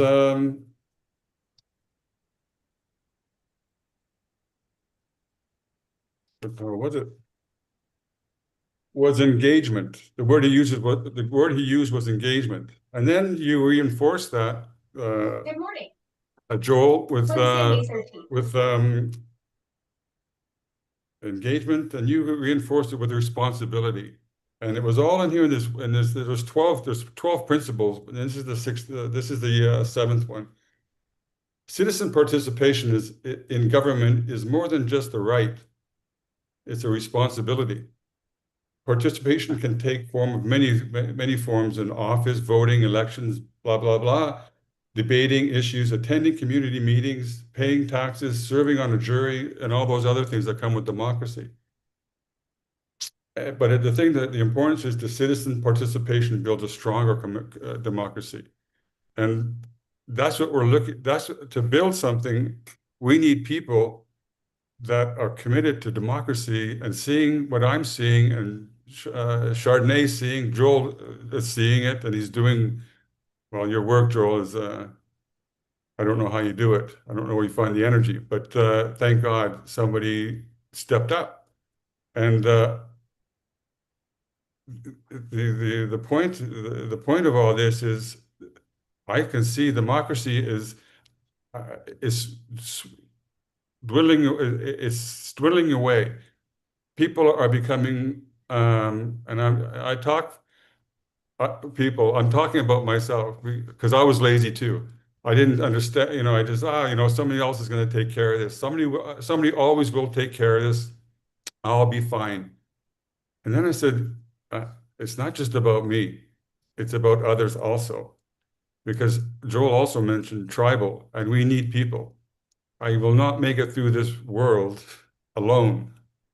And so I know the importance of it. And what's happening right now, especially with Canada, United States, I mean, it's happening globally, but it really awakened a lot of people, not just in Canada, I'm sure in the US also. You're shaking your heads like we are up here. And that woke me up. And hey, this is what has to be done. And at this time, we have the tools to do it. We have the resources to do it. And we have to wake up, and we have to, excite other people, professionals. We need security techs, programmers, anybody or understanding of marketing. How do you expand or exponentially? Anybody with that kind of knowledge, and that would really help and get this thing going. Because once it gets going, I mean, we're in the grassroots right now, but once it gets going, the potential is, well, it's beyond me. I tell you, it's like this whole thing is like me looking up at the galaxies and trying to understand them. But the youth, they work with this. They know how it works. That's the next shift coming up here. Let's give them something to work with. That's that's my vision. Let's give him something to work with, build something for them. And let's do it, guys. Take it away, Joel. Exactly. You got your hand up. Hey, Peter, what's your favorite movie? I forgot to mention that. I always loved the blue pill or the red pill. For those of you who are here, when Peter came in, I think he'd been at the show maybe 2 times or something. No, it was my first time. Remember the first time? Was it really? Yeah. And he said something about the Matrix. And I said, "Oh my God, Peter, have we got a video for you?" And Draco and I, along with a friend of ours, Ashfaq, we had put together this video based on the Matrix. I've never seen the movies, but it really it just encapsulates everything that we're talking about right now. Okay. The internet, remember, Al Gore invented the internet only 30 years ago, right? And so the internet has never been a part of humanity. It was never, everything that you've watched today, from the beginning where we talked about the law of diffusion of innovation, that law and how humans change was created and identified and proven before there was an internet, right? I mean, one of the most fundamental discussions that we should be having in the world today is how can we apply being united online to the law of diffusion of innovation? Because the law of diffusion of innovation is simply the ability of human beings to change in collaborative ways. Okay. And the internet provides that and it's executing it, right? There are companies and products that are just blowing through the law of diffusion of innovation. It's happening way quicker than it ever could have happened in previous history because of the internet. And yet, for some reason, we can't get out of our own way and realize that this phone right here, this mouse, we can tap this screen or we can click this mouse and unite in one location, and we dramatically alter the volume and velocity of how quickly change and improvement and adaptation can be implemented. All of these issues that you're seeing in our government and everywhere, if we're united online, we can collaborate with others and we can start imposing freedom and democracy in ways that puts us in charge. We are the internet. Without us, they ain't shit. We actually control this. If you look at what Audrey said, how many times have you heard people comment about the problems with AI and how and AI is going to cause a lot of problems and it's going to do some amazing things. But how many of you are concerned and worried about what's going to happen with AI? And then Audrey comes in and just lays it out. She says, "Oh, well, we've already done it. We've established." Did you hear? She said, "It's." I think it was. I forget the name of the one AI. They've created their constitution. That AI is an online entity, right? It's not a collaboration of humans, but they created their own constitution. We can have the citizens of Canada unite online as the online democratic citizens of Canada. They can form their own nation. They can write their own constitution, their own Bill of Rights, their own Declaration of Independence, and they can both work in parallel with their existing traditional government. And yet they can also make decisions that as citizens, they're going to collaborate and do things that maybe their government might not do yet or isn't capable of doing. And they have that flexibility and that latitude that they can put these ideas up. The citizens can decide on whether they want to proceed and how they want to proceed. And instead of having a, a bunch of old geriatric white men in office like we have in the United States of America, all of a sudden the women of the world and the young people of the world and the LGBTQ people of the world and the climate activists of the world, they have their own nations and they can collaborate. But we have to accept and embrace and have fun with and cherish those response abilities. You, everyone here, has the ability to send an email to hello@iodnations.org. It's that simple. You can do that. You can share that with people, and we can start getting lots of people. And then on our website, we have a portal. We can share ideas for further outreach, or we can begin activist, offensive, pro-democracy campaigns to make stuff happen. And like the young people say, FAFO, fuck around and find out. Bernard Shaw said, you see things and ask why. I dream things and ask why not. Why not unite online and just fuck around and find out what happens? You've been looking for something, right? You've been hoping there was some way you could participate. Okay.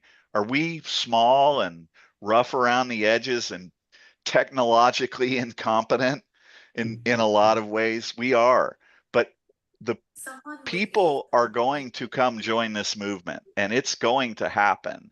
It's just a matter of making it happen as soon as possible, and that depends on your participation. So at that, I'm gonna throw this out. Is there anyone in the Zoom feed that would like to speak to us? If there's anyone in Substack that would like to comment, or put your email in there. If you would like to reach out to us, you can either post your email there, or if you don't want it to be seen by everybody, you can email us at hello@iodnations.org. So Sandy or Julie, would either one of you, Julie, if you have a moment, you'd never been here before. This is a first time for you. Do you have a moment to tell us what you think or what you've heard? You can just click on your unmute button. It's over I on the did, far left. and There then you I go. muted again. Cool. And then I No muted worries. How again. are you?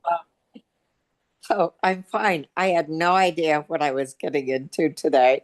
I don't know how I even got the link, but I was making homemade crackers, so I thought, oh, I have time to listen to something. I am probably so I'm a retired kitchen designer, but I was at one time the director of research for the computer software industry, and No way. also worked for the federal government for one day. And I was a political science PhD major. So actually, it's all very interesting, and I know the rest of my siblings are going to be interested in this. So it's pie in the sky, but that's where you have to start, right? We have to But start. let me ask you a question. Yeah. Let me ask you a question, because so Peter talked about not being involved in politics when he was younger. I wasn't either. Okay. I was raised in America where we were taught, if you vote, you're a good democratic citizen, and that's really what's expected of you. And bringing that back to the pie in the sky thing, I was a coward. I was too afraid to put my face on the front of this. I wrote my book, The Recipe. It's available for free on our website, iodnations.org. I also created the manifesto. Dr. Jesnel has put in hours of work to help us turn that into an audio book, and we're still working on that, and we owe him enormous gratitude and thanks. He's helped us with a number of things over the last months. But as I've January 1st, I made a decision. I was not going to hide anymore. I was going to step out and put my face on this no matter what. But it was only in the last week that I really fully understood what Taiwan has accomplished. And to me, what that does is it takes it quite a bit past pie in the sky. It's like an 11-year working model of how they've gotten it to this point. How does that alter or adjust your thoughts on being pie in the sky at all? Or what do you mean when you say pie in the sky? Well, it's what you want, what's your ideal, and it's going to be hard to get it. But let me also say, I think one of the things that disappoints me is I think the American educational system has so failed that I mean, I'm just so astounded at the number of people in our country who are uneducated about how to view anything. I'm depressed. I'm depressed about that. But yeah, we need to keep trying. We need to keep trying. So pie in the sky is not like we need to stop. It's just I got you. At this point, it looks like a long road to get to where we want to be. Okay. Well, we hope we hope you'll share it with your family members like you discussed, and we hope that they will come in and give it the time and attention that you did, because we value that and we appreciate your comments and coming in and participating in this. And just the fact that it's been my crackers optimistic enough. Okay. We don't want them to burn. Okay. No, we will not burn my crackers. Yeah. Okay. Well, we're glad you came in, and we look forward to seeing you again. And we're glad that you feel like it's worthy of sharing with your family. We sincerely appreciate that. What do you have to say, Chardonnay? I love that she came. Yeah. It makes me feel happy inside, and that she's interested enough that she wants to bring her family in, and so we can get more energy and more input. And thank you. That's really, it feels good. One other question. Where's Peter from in Canada? Yes. Peter, what about Canada problem? That's where's Peter from in Canada? Oh, I'm where from you Montreal. Montreal. Okay. We have a cottage in Cape Breton. Cape Breton is one of the most beautiful places in the world. That's incredible. With the most beautiful people too. I love the Maritimes. The second nicest people in the world. The first nicest are in Newfoundland. Sorry. Okay. Yeah. You agree? Yeah. I agree. Yeah. Okay. I don't. You know what? Not too many people well, especially from the United States or the world, have gone to Newfoundland. What made you go there? We were on a solar eclipse tour in 1999, and we stopped in Cape Breton, where we ended up buying a cottage, and then like years later, and then Newfoundland, which is just the best. If it were easier to get to from Florida, crackers, we would have bought there. Yeah. What side did you go on? Pointe aux Basques or St. John? Oh, we went to all around. So we went to St. John's and Buena Vista Bay and Portobello. Yeah, we went and some of our. Sorry, this is boring for the rest of you. Some of our neighbors in Cape Breton. No, I want to go. I want to go now. Oh, did you see the whale? Really? It's the best. What? Did you see the whale? Now we've got to go on a field trip.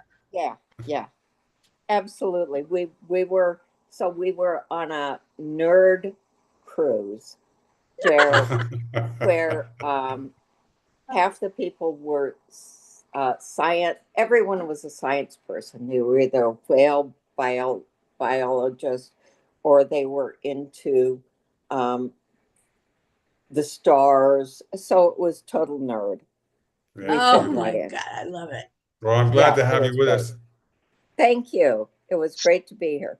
You So just made me so happy inside, inside and outside.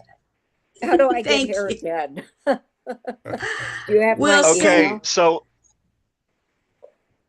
I want to just cut gave- in. I want to.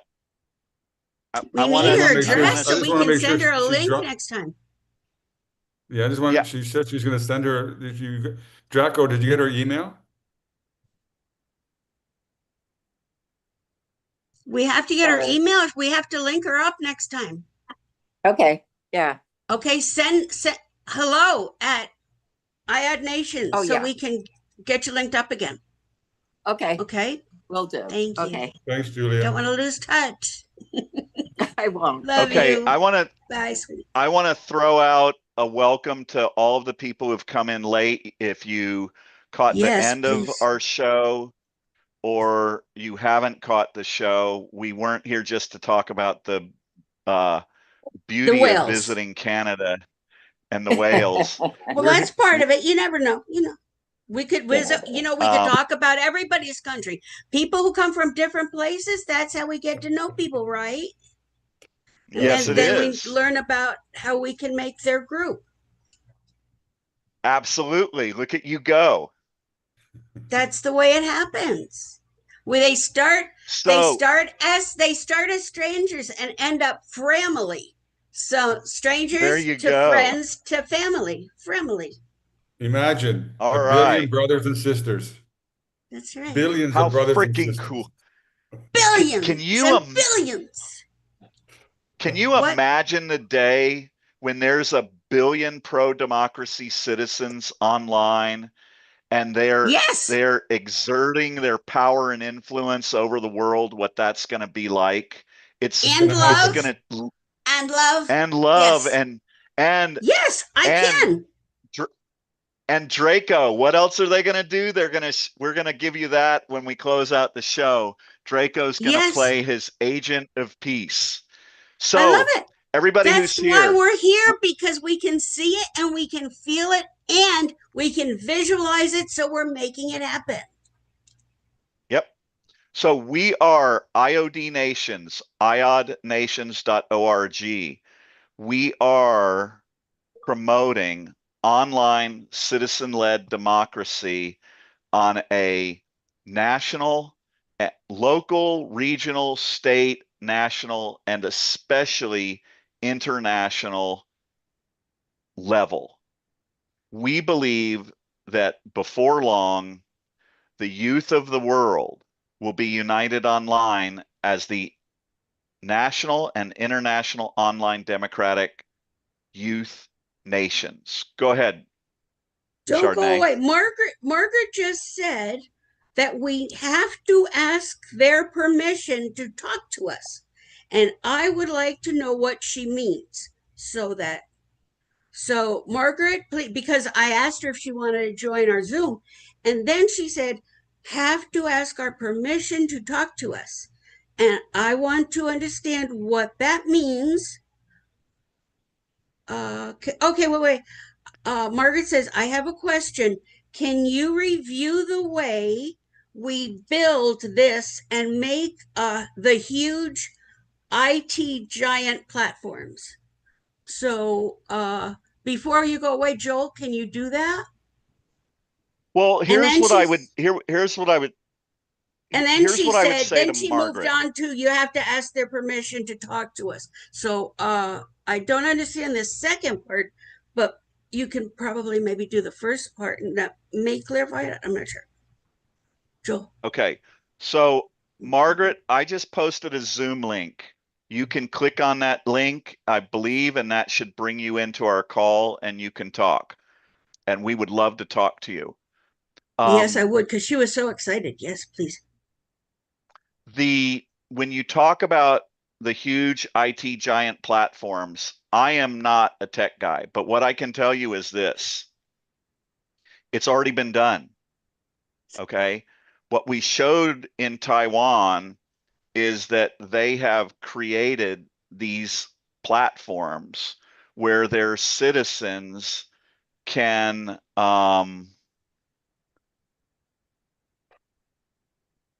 I apologize. Margaret said something. She can't see anything You can't see anything. in a Oh chat. wait, IOD Nation. Okay.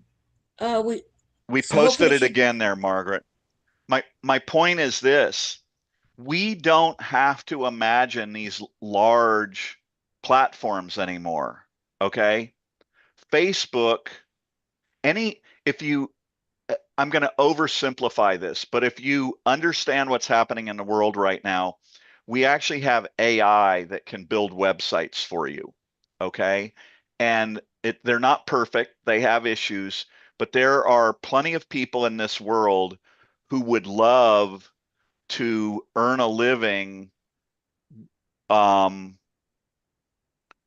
working on online citizen democratic platforms. So we have AI that can do a lot of the more menial parts of that.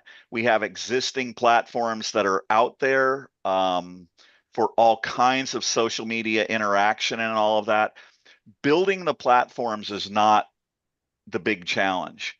It's everything, the whole focus right now needs to be on getting people to unite. Once you get the people united, once they realize that they can now exert power and influence, once the women of the world realize that they can have the most powerful democratic nation in the world. Remember, the the the binary groups or the different groups of human beings, male and female, are the two biggest groups of human beings other than being pro-democracy. Okay? There are no other bigger groups. So probably the biggest group other than human beings who breathe air or eat food or like to sleep or enjoy sex, right?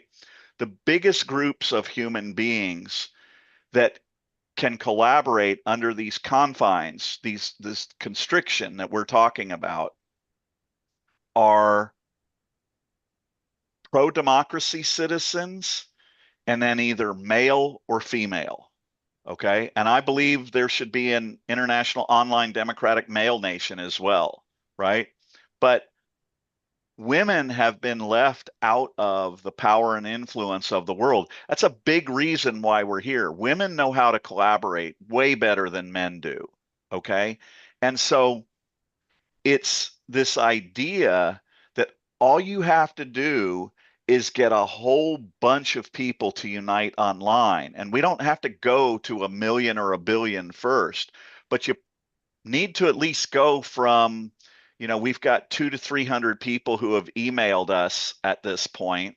We need to get that up to 1,000. And then from 10,000, we have ways to get that to 25,000 and 50,000 and 100,000, and then you can get to 1 million. But the point is, like we showed with Simon Sinek's curve on the law of diffusion of innovation, once you reach a certain point, it just happens. And with the internet, it happens insanely quick. This will happen. It would just be a whole lot better if we could do it now before a nuclear bomb goes off, right? Before another 100 women die because they can't get medical care, or 1,000 of them in the United States, or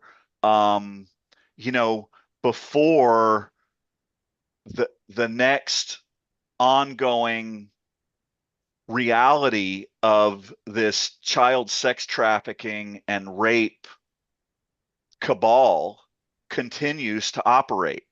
We have to care enough at some point to unite and stop this stuff, or at least try.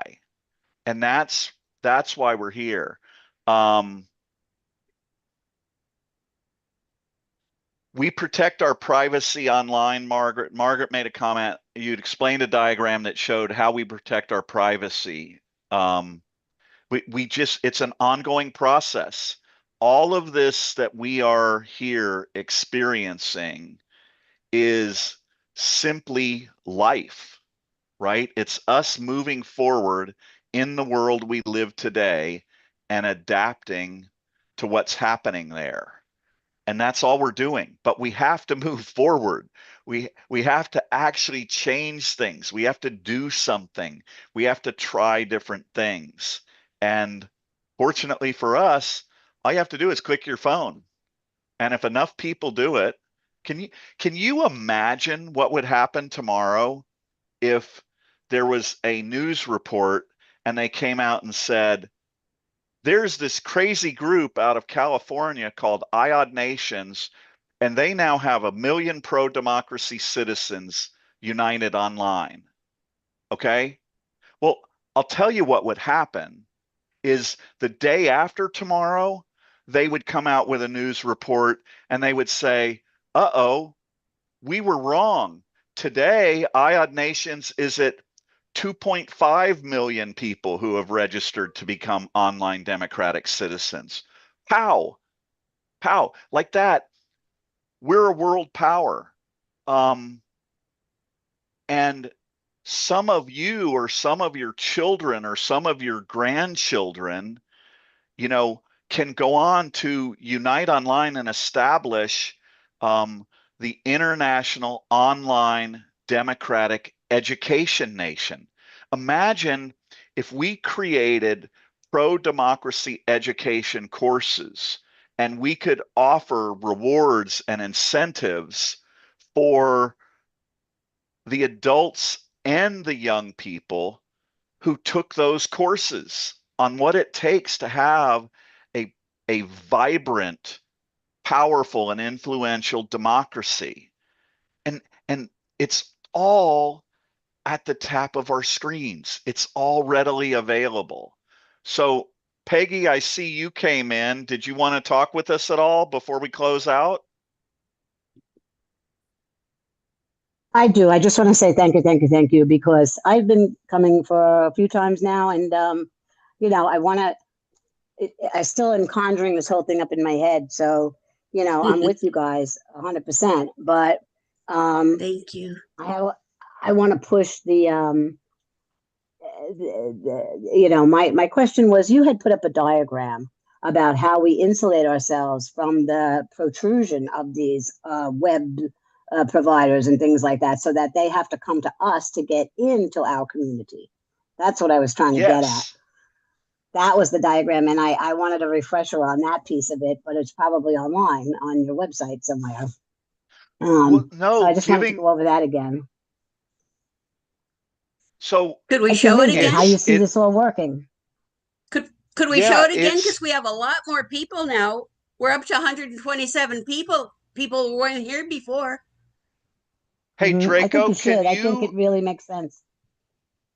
Draco, can you pull up that the Earth video? It's a really short one, and we can share it with people, and we'll give a couple comments. And you know what, Peggy, thank you so much for just stepping in and saying that, because that kind of thing, that helping everybody who's here see real people ask questions about this and try to understand it. For Peggy. It's exactly what Chardonnay was talking about. It's where this connection comes that is actually available to us online if we make it purposeful and we try to make that a part of what we're doing. So you, by doing that, and Chardonnay, by recognizing and promoting that, you guys are attaching that human element to this, which is really, really powerful and really important. So thank you.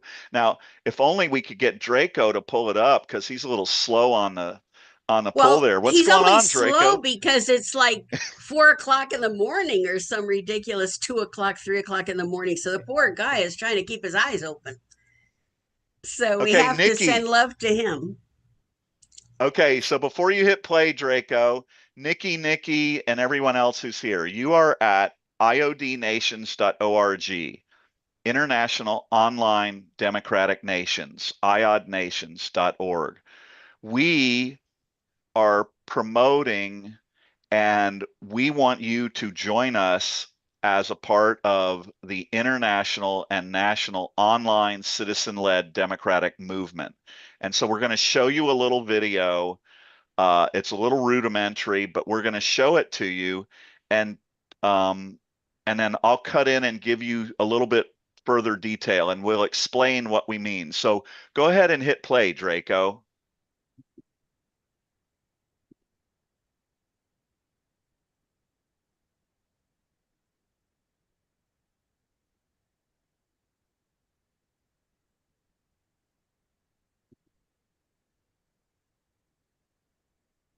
Just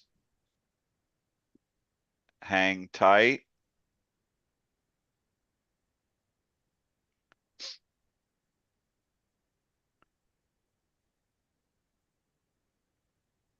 This is, we had this in another video, so it's a little bit unfair. I didn't give this to Draco in the things I wanted him to pull up today. So But it doesn't he have to might be be today. having a little. I'm just saying. No. We'll give it in a moment while we've wonderful got one. people here, because we're not. So everybody who's here actually understand. We are most likely going to be offline from 5:21 to 5:30, or at least I won't be here. Now, the team may decide to come in and do a live feed without me, which I think would be really cool. And I know they could put that together. It would be different, and that doesn't mean better, and it doesn't mean worse. It means different. Um, uh, so hopefully we'll have something for you, but if we don't, what I would encourage is let's see how many people we can get to join us before then. So, People hey, are joining. People are Draco's, still joining right now. We're up to 1:30 I now. know it's the challenge we have is that we keep on getting a lot of people coming. It's the most wonderful thing about what's happening, right? It's not just a challenge, it's an opportunity where new people come in. And I don't want to, we also need to break free so we can go get our work done to start I making know. this happen and I do our know, but I outreach. But can't help hitting the hearts because I want our okay, algorithm to get better. And so every time I hit hearts, we get more popular. And then people see us and I get excited and people come. And when we build it, they will come. And I can't help myself. So excuse me. good for you. And look, We other people we are love hitting it. hearts too. And I love them. Thank you, people. Hey, Hearts. They love Draco. us. Draco, should People I of be waiting for democracy. that video or should we wait to do that Oh, on another Nikki, thank show? you for being a heart smasher with me. I love you. I love my precious heart smashers. Thank you. Okay, here we go. Draco's got it. So Oh, Draco, thank you. Here we go. this will tell everybody about what IOD Nations is, and we'll do a couple of pauses in here to elaborate some points. Go ahead, Draco. Thank you. Welcome to iodnations.org, International Online Democratic Nations.org, where we're promoting online citizen-led democracy, very much like Taiwan has had for the last 11 years, which has resulted in increased public approval of their government from 7% or 9% to 70%. Our next video will discuss much more of that localized methodology of online citizen-led democracy. Everything that you'll see here today is based upon the premise that if a business no longer requires brick and mortar, then a nation no longer requires land and borders. So, there are three fundamental premises. One is that if a business no longer requires brick and mortar, then a nation no longer requires land and borders. The second one is we are the internet. We do not access the internet. We grant the internet access to us. Without us, they ain't shit. And the third foundational premise is if you are not actively pro-democracy, if you are not pro-democracy, then you are not pro-democracy. So Bernard Shaw said, you see things and ask why. I dream things and ask why not. This is planet Earth. Humans have existed on planet Earth first as tribes and now as nations. Nations are the highest evolution of human collaboration. Nations are the highest form of human collaboration that has ever existed. But does a nation require land and borders? In this next slide, you see us, the humans, the world's citizens who are on planet Earth.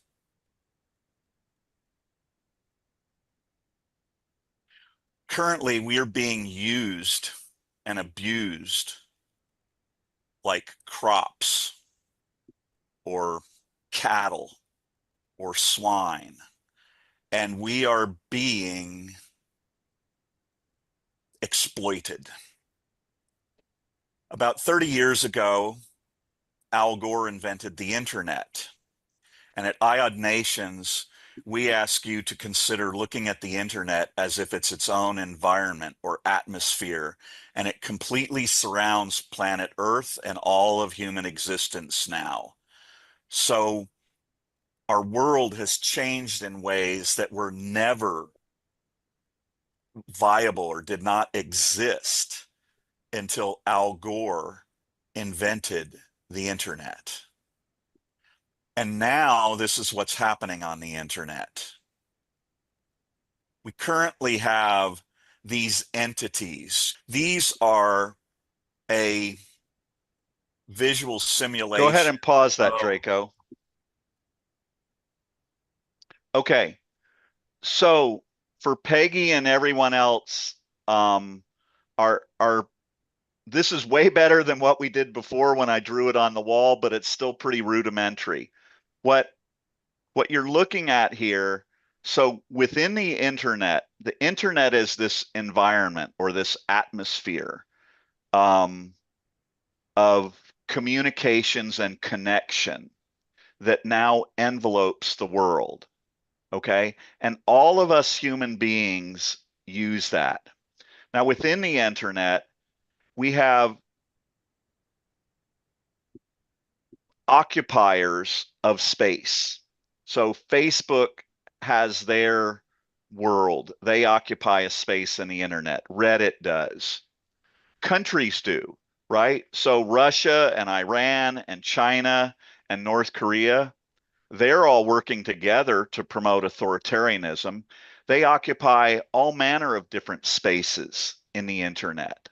Okay. Now, there's also, you know, humanitarian groups and you know, amazing companies and corporations.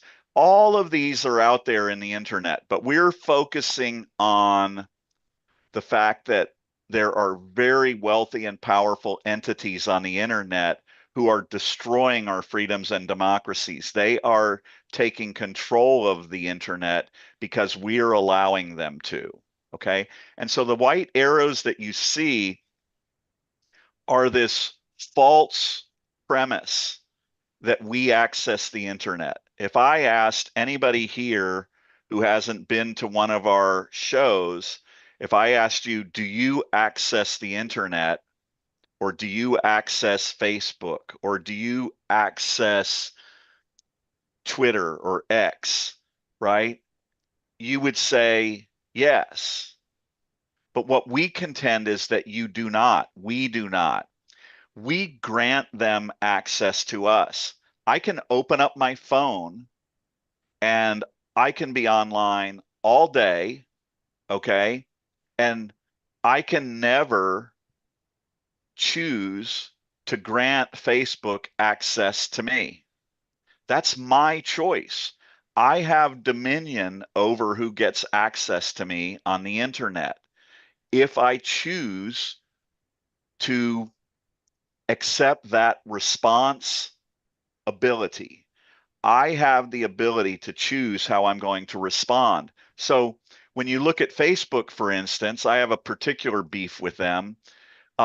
They won't let us run, or they dramatically restrict our ability to run ads for IOD nations that say the word freedom or democracy.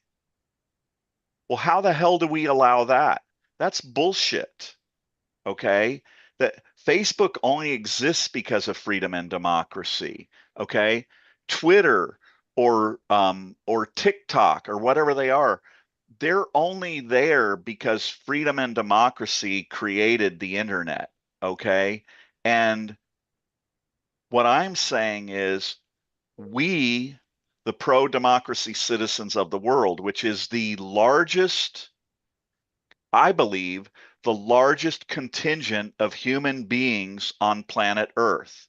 The vast majority of people on planet Earth would prefer to live in a more free and democratic society. So go ahead and keep playing it, Draco.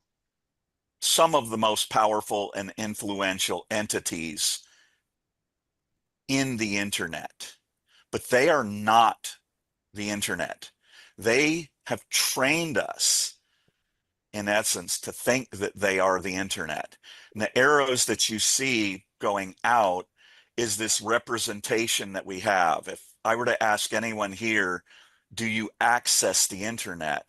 And virtually everyone would say yes. And that's what the arrows demonstrate, is that we are accessing them. And these are bad actors. They are malicious. They are destroying world democracy. And they believe that they've also already obtained dominion over the internet. But here's what they don't realize. We are the commodity that they market. Without us, Facebook can't sell advertising. We think that we're actually accessing Facebook or YouTube or Instagram or TikTok. But the reality is we're granting them access to us. But if we choose to unite, go ahead and pause that, Draco. So in that inner circle represents filters, right? It represents the largest group of human beings on planet Earth, the pro-freedom and democracy human beings of planet Earth. What that inner circle represents is us just collaborating in one or a few places and saying, for instance, to Facebook, the IOD Women's Nation and the IOD Youth Nation and the IOD Art Nation and the IOD Ukraine Nation and US Nation all look at Facebook and just say, hey, Facebook, and we can do it here, right? We could get a contingent of you who are watching this. We could send an email to Facebook that says, we are the citizens of, we are the online citizen-led democracies of the world. And we demand that you allow us to run ads with the words freedom and democracy in them. And not only do we demand that you do that, we demand that your algorithms promote those ads for freedom and democracy, and that you demonstrate that your social media platform is pro freedom and democracy. So we've got, if you followed what's going on, Facebook is the reason why Trump won the first election. Okay. They were allowing Russia and Russian bots and those four circles that you see in the outside there, Russia, China, North Korea, and Iran. Facebook allowed all of them to fuck us They screwed us in our election. Okay. Wisconsin swung away from Hillary Clinton and to Donald Trump because of the propaganda that was unleashed upon people of color in Wisconsin. And it swung the vote, and that's what caused the election to go to Donald Trump. Okay. Facebook is the reason this happened. Now, whether they did it consciously or unconsciously, you can debate that. But the fact that it's proven that they participated in having this happen, well, I say bullshit. Okay. Stop blocking us from using the words freedom and democracy. And if you don't, we will use our filters. Now, Facebook can still exist, but we'll make and send emails to them that say either step up to the plate and be pro-democracy, or we're going to go collaborate with one of these other social media platforms, and we're going to make them the biggest motherfucking social media platform in the world.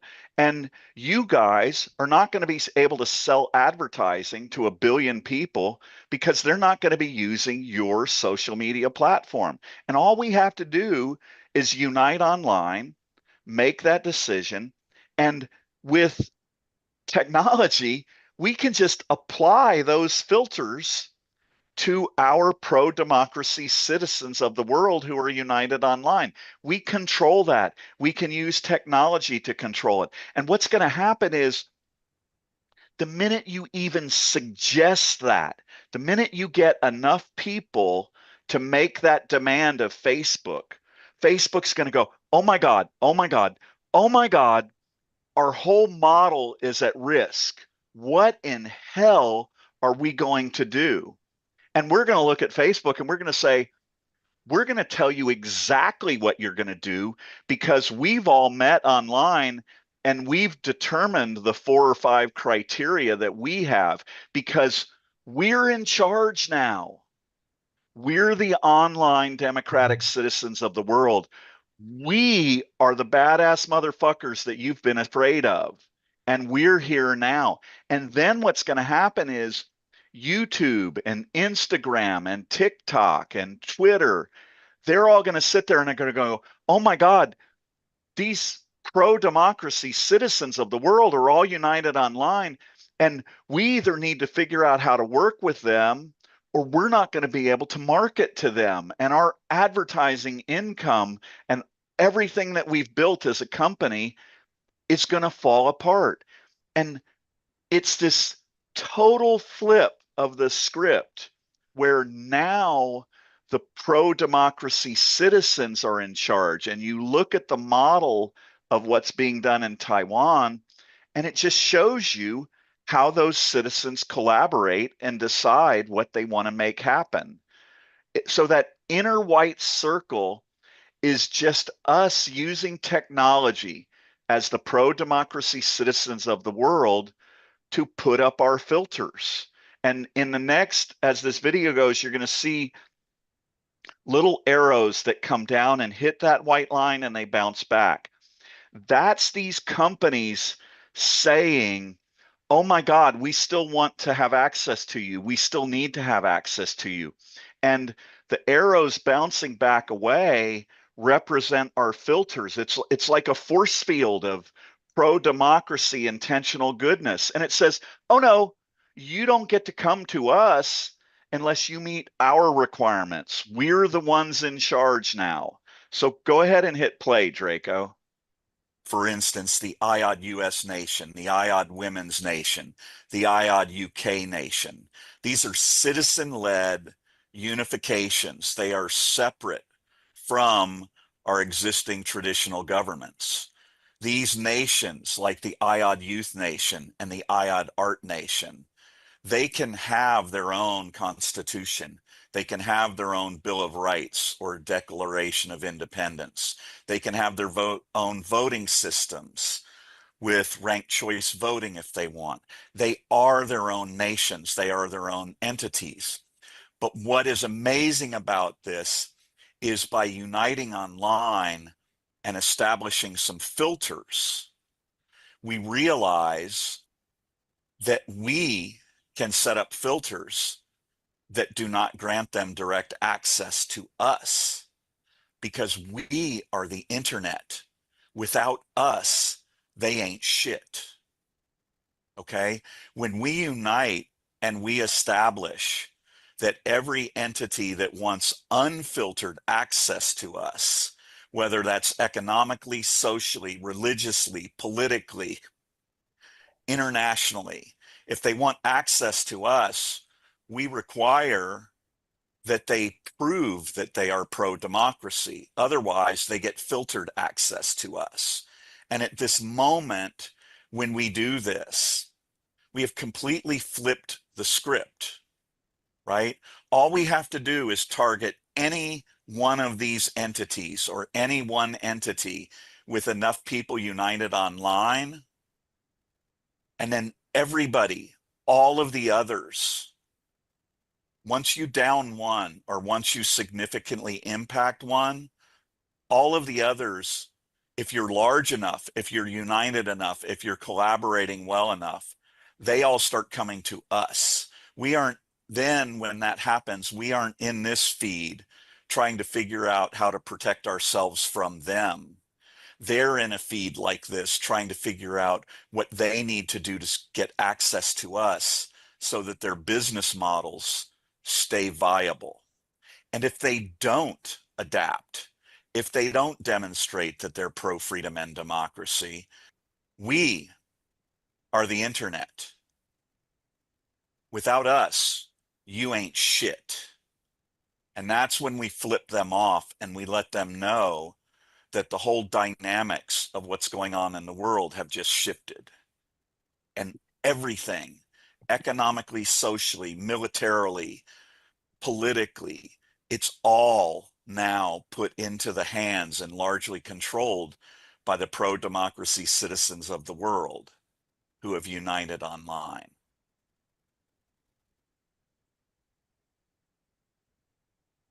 So think about this.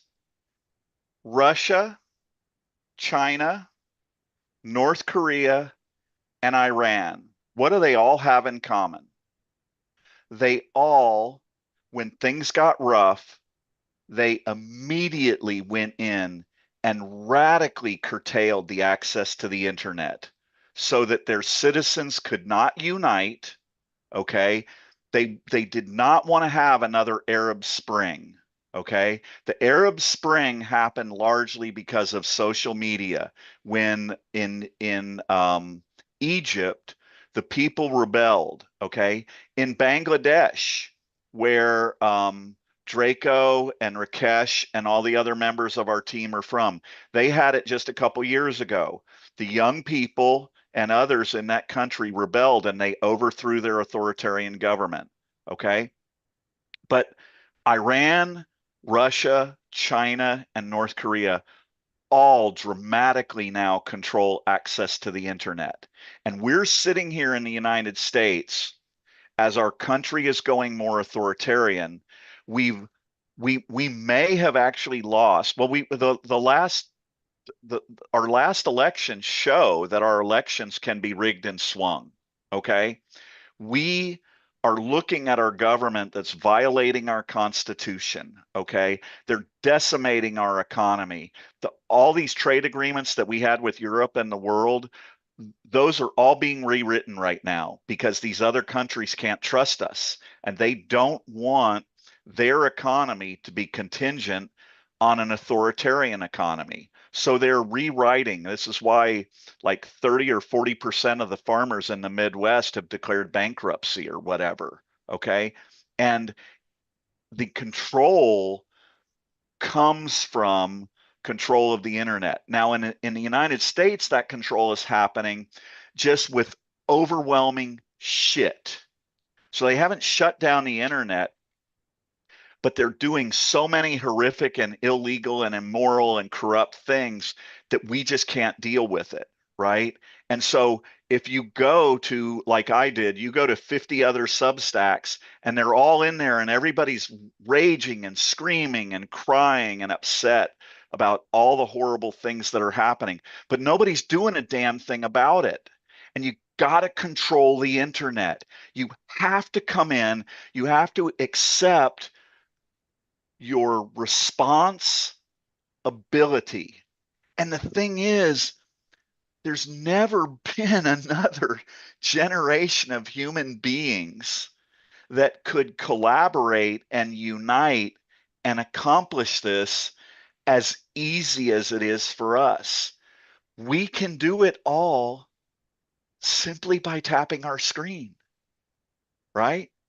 In one of our old videos, I was encouraging people to go and send an email to NATO that said, please accept this as my official online democratic citizenship. Okay. I want to be an online democratic citizen. But we weren't getting any traction and we were growing and I was being a coward. Okay. We've come out and said, come to IOD Nations. Okay. Come here, send us an email, and be a part of the online citizen-led democratic movement. You have the ability to respond to what's going on in the world and in your country and in your local communities simply by tapping your screen. And no other generation of human beings had it so easy. And honestly, I'm still astonished that I know we're going to do it. I want you to leave with hope and aspiration and all that, but we are currently failing. It's coming. So let me ask Peggy, did that help? Peggy, did that help answer and sort of address what you were thinking Absolutely. and what your questions were? Yes, absolutely. And I really think it's very helpful to hear it. I only heard it the one time. So I had a lot of questions in the corners. Like I love the diagram though with the arrows coming in and out because that visual, I'm a visual person, and that I am really too. helps get it across. Um, so I listen and I watch, and that really made it for me. So yeah, I don't know how it's going to happen, but I'm definitely in.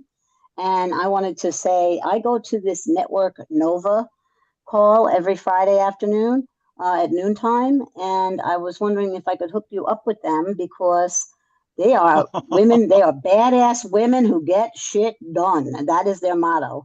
And whether Wait a it's the minute. IOD Women's Nation What's or their whatever. name? Network Nova, Northern Virginia. Network Nova. It's a women's network Nova, I think it is. But they have a How big Friday an power lunch organization call. is it?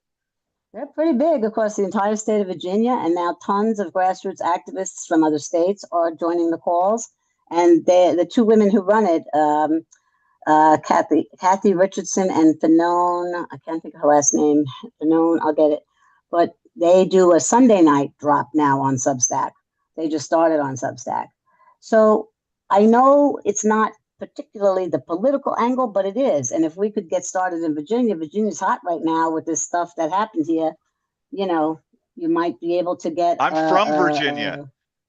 well, there you go. We're pissed off right now. Very I pissed bet. off. Last Friday was the day it happened with the Virginia Supreme Court. And Kathy opened the meeting, and usually she's bouncy and everything. She just goes, I'm going to jump right in. I'm bucking pissed off. She was like, yeah, it's about time, because this is Can bullshit what's happening. And I'm sick can of you listening to all the screamers. I want to do can you something. imagine if a group like that, right, joined together with us, right, and Yeah. said, we're going to send emails to Indivisible or to politicians who are running for Mm-hmm. office or The invisible whoever people or always to show up. Yeah. She's I given I invisible people cannot get them platforms. to She's given a lot of them. I cannot get them to listen to me for anything. Okay. Really? Um, there Hmm. Are long they afraid stories of there, your but breaking up their revenue? Yeah. they're all afraid. They're all protecting their Yeah. little fiefdoms, right? And what they Yeah. don't Yeah. Well, that's not going to help realize, us break through. No. We right? got to break through. But and this is the thing: a group of women that big, right, could reach out to other big groups of women. And if you've ever read, so I'm going to tell a little story here. We're going to run the show a bit long today. Malcolm Gladwell wrote a book called The Tipping Point. Okay. Now I'm 66. Okay. Does I'm anybody 70. here remember? Does anybody here remember shoes that were called hush puppies? Yeah, I of wore course. hush puppies. So hush puppies were kind of an ankle high, suede-ish type leather shoe with this gum sole on them. That is the opening story in Malcolm Gladwell's Tipping Point book.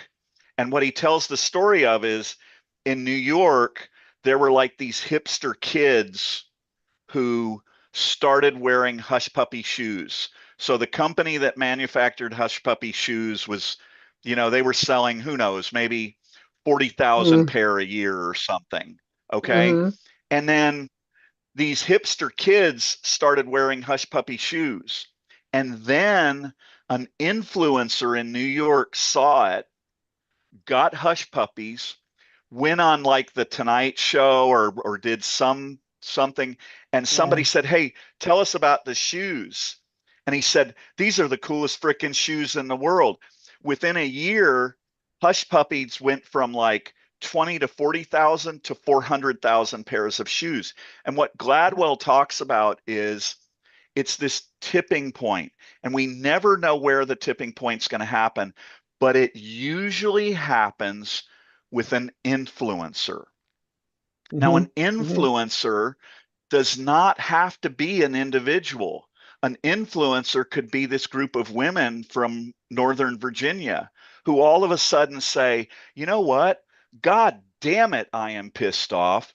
And now they just freaking undid our maps. I'm done with this shit. We're going to stop them. And they go, wait a minute. You mean we could unite with women online from all across the world and we could become a powerful international democracy of, by, and for the women of the world? I want some of that shit. Okay. I do And too. And I mean, right now they're could totally focused on Virginia, but I think they would see the benefit. I really do. they could even go in and establish the online Democratic Women of Virginia and align all those groups in Virginia and create that entity within Virginia. And all of a sudden, the women in these other states are going to go, wait a minute, we want that kind of power and influence within the state of California or Iowa or whatever it is. And then somebody in there is going to go, well, wait a minute. If we do that in all the states and then we unite online and under the flag of the United States of America, and it's just about getting one of those. We need a tipping point. So I'll write to them. I'll talk to them because I just came up with this right now, this minute. But I will talk to them and say, look, this has to happen. You have to talk to this guy and we have to get hooked up because they have the people there from Mobilize Us. They have the people there from Indivisible many times. They've given them jumping off points, all the rallies, all the No King's Day protests. These women are totally engaged. And I've never seen anything like it. It's very impressive. And they're having a summit the end of June, I think. No, August 21st. I think they're having a summit in Tyson's Corner here at one of the Hiltons, and you guys could get a table or a booth, or I could bring a table or a booth, and we could talk this up. So I will be Peggy, there. that is just, oh my God, that's so great. And we'll just keep talking up whatever we can do to because get I want to here. And I have to get involved, and I've been sitting here for 2 years freaking out, so I can't do it anymore. I've got to get a pause. I retired. I've been friggin' depressed. Oh, what am I going to do? This is something I got to do. Look at Chardonnay. Okay, just look at her and Peter. Look at the smile on his face. Okay, he smiles so hard he fell off his chair. I think I lost him. we are all sitting here. And Draco, my God, if you ever want to see it smile, you need to see Draco. He has the biggest smile. He lights up the room. It's amazing. But my point is this: everybody in this group, if you're listening to this, listen to what Peggy just said. All right. Listen to the effect it has when people start believing and feeling like something good is going to happen. Okay. It's contagious. It's like a it's a snowball effect. It's Yes, it's just, election it's by just, election. It's step by step. It's the groundwork. It's the ground game. But yeah. What is the alternative? I can't sit here and do nothing anymore. I did No. postcards. I did phone banks. I'm not going out canvassing because my knees don't work anymore. But, Exactly. That's what a I will lot of do us. everything I can. Yep. Exactly. Exactly. And the other thing, like I've so been putting out into the universe, because we are just at this foundational level right now and stuff. So we need, because we are doing it internationally and stuff. So what I'm putting out is like we need some international lawyers and stuff. So like Yes. for trademarking and because we want to do this and we want to be able to have the women of different countries and stuff. And so Mm-hmm. we want to do it legally so that heaven forbid, Mr. I'm going to sue everybody or whoever. We want to know that we have everybody protected and everything. So when we're doing it, we can Well, just, why when we're wouldn't? snowballing, we can just snowball and not have to worry Yeah. about any of our people. We're just going to go and do and celebrate democracy, I already have And that so, protection built in when we associate with the Obama Foundation and the Clinton Foundation and all these other foundations who have the lawyers and the international organizations set up to do that. You have an idea here that is a piece of what could be, and in the willingness to build the slides and build the presentations, you've got it all. Now we just got to find a group that's big enough to help us launch it. I Peggy, mean, exactly. for God's sakes, it's got to be happening. It's got to happen. It has to. Peggy, It has to. Because is that Peter? yeah, I just want to ask Peggy, because we're trying to structure this into a more efficient organization. If you don't mind leaving your email and we can get in touch with you, or you get in touch, Absolutely. we'll get in touch with you for sure. And Yeah, your sure. availability and your where do you find yourself, in what you want to do, and how are we going to place, or how are you going to place in an organization so we can Yeah, I because that's what we're definitely will looking do for that to right get a now. direction. Great, And I have a great. lot of experience with, big groups. I socialized. I worked as a contractor for Customs and Border Protection. And before that, I was in the maritime industry.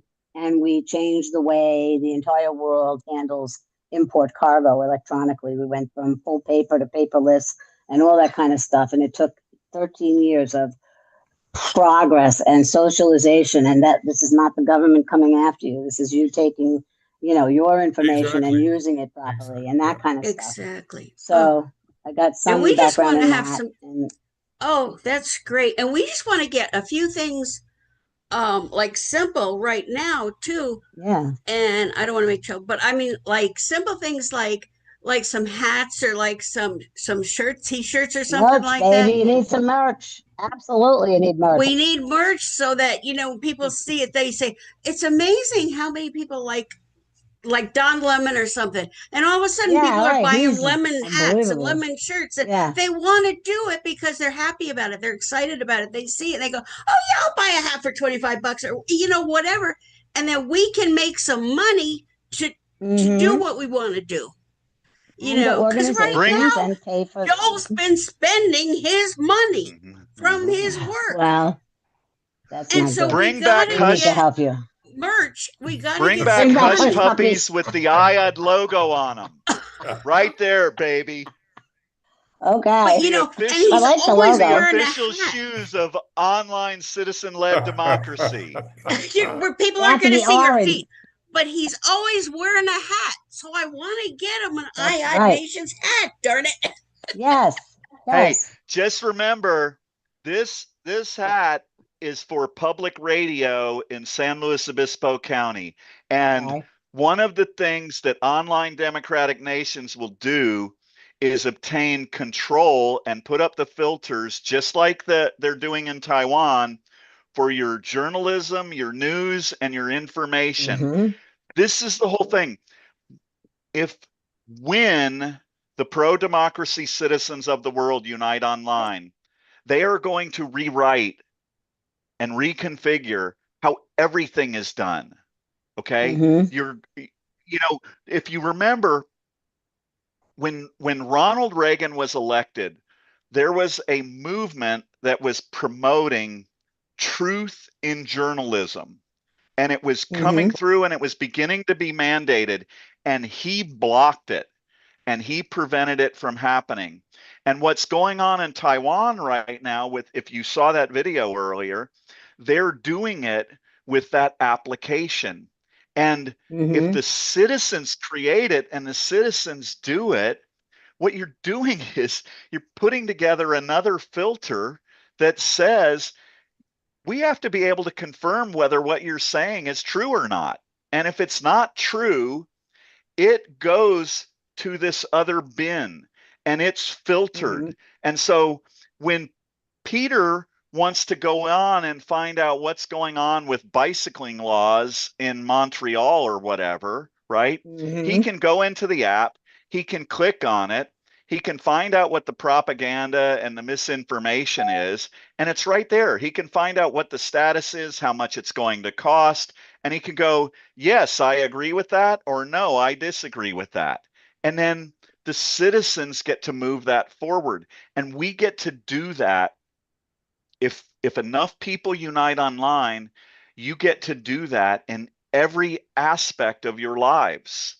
And that our kids and the women of the world now get to lead this and make this happen. How freaking amazing is that? We do not live at the end of democracy. Democracy is dead. Long live democracy. We live on the cusp of the world's next greatest democracies. That's where we Mm-hmm. live. That's what our world is. We have the responsibility to facilitate that. And I just hope everybody who's listening, this is all of this enthusiasm and this uplifting messaging that you're Mm-hmm. listening to is because Peggy decided to come in and talk to us, right? And she said, hey, I've got some questions about this. Can you help me understand it better? And we have this really sharp, amazing woman who said, for 2 years, I've been looking for something to do, like Chardonnay did, like Peter did, like Dr. Jesnel did, like a whole bunch of other people. And we're finding a way to begin working together, and we're going to hit a tipping point and we're going to make it happen. And we're going to leave you, everybody here, if you haven't emailed us, Chardonnay is going to drop our email address in there, and we would like you to email us and we will reach out to you.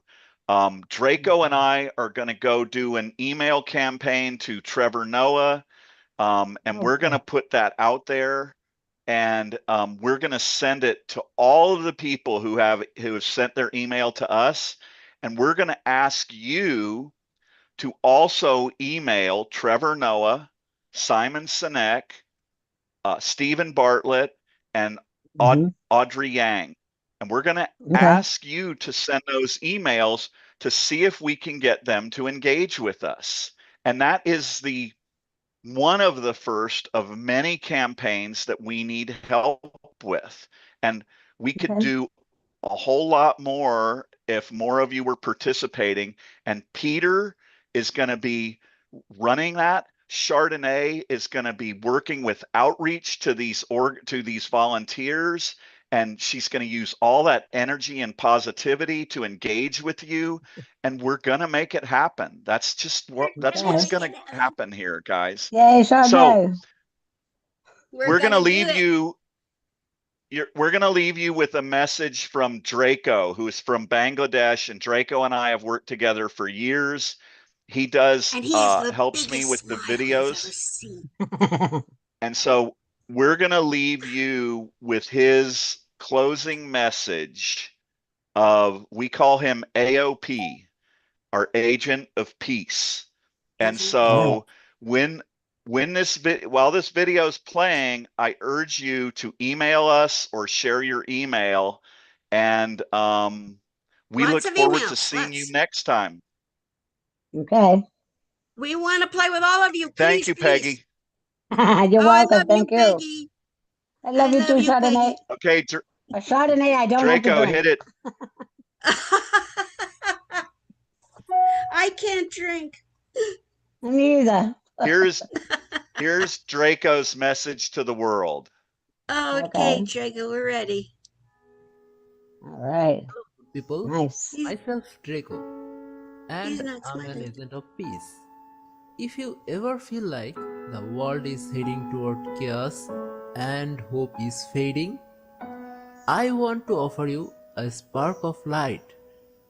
IOD Nations, an online democracy for all of us who seek freedom, democracy, and peace. It's a place where we can come together, unite, and make things better. So stay united, stay strong. It would mean a lot to me if you stand with us to make a peaceful world.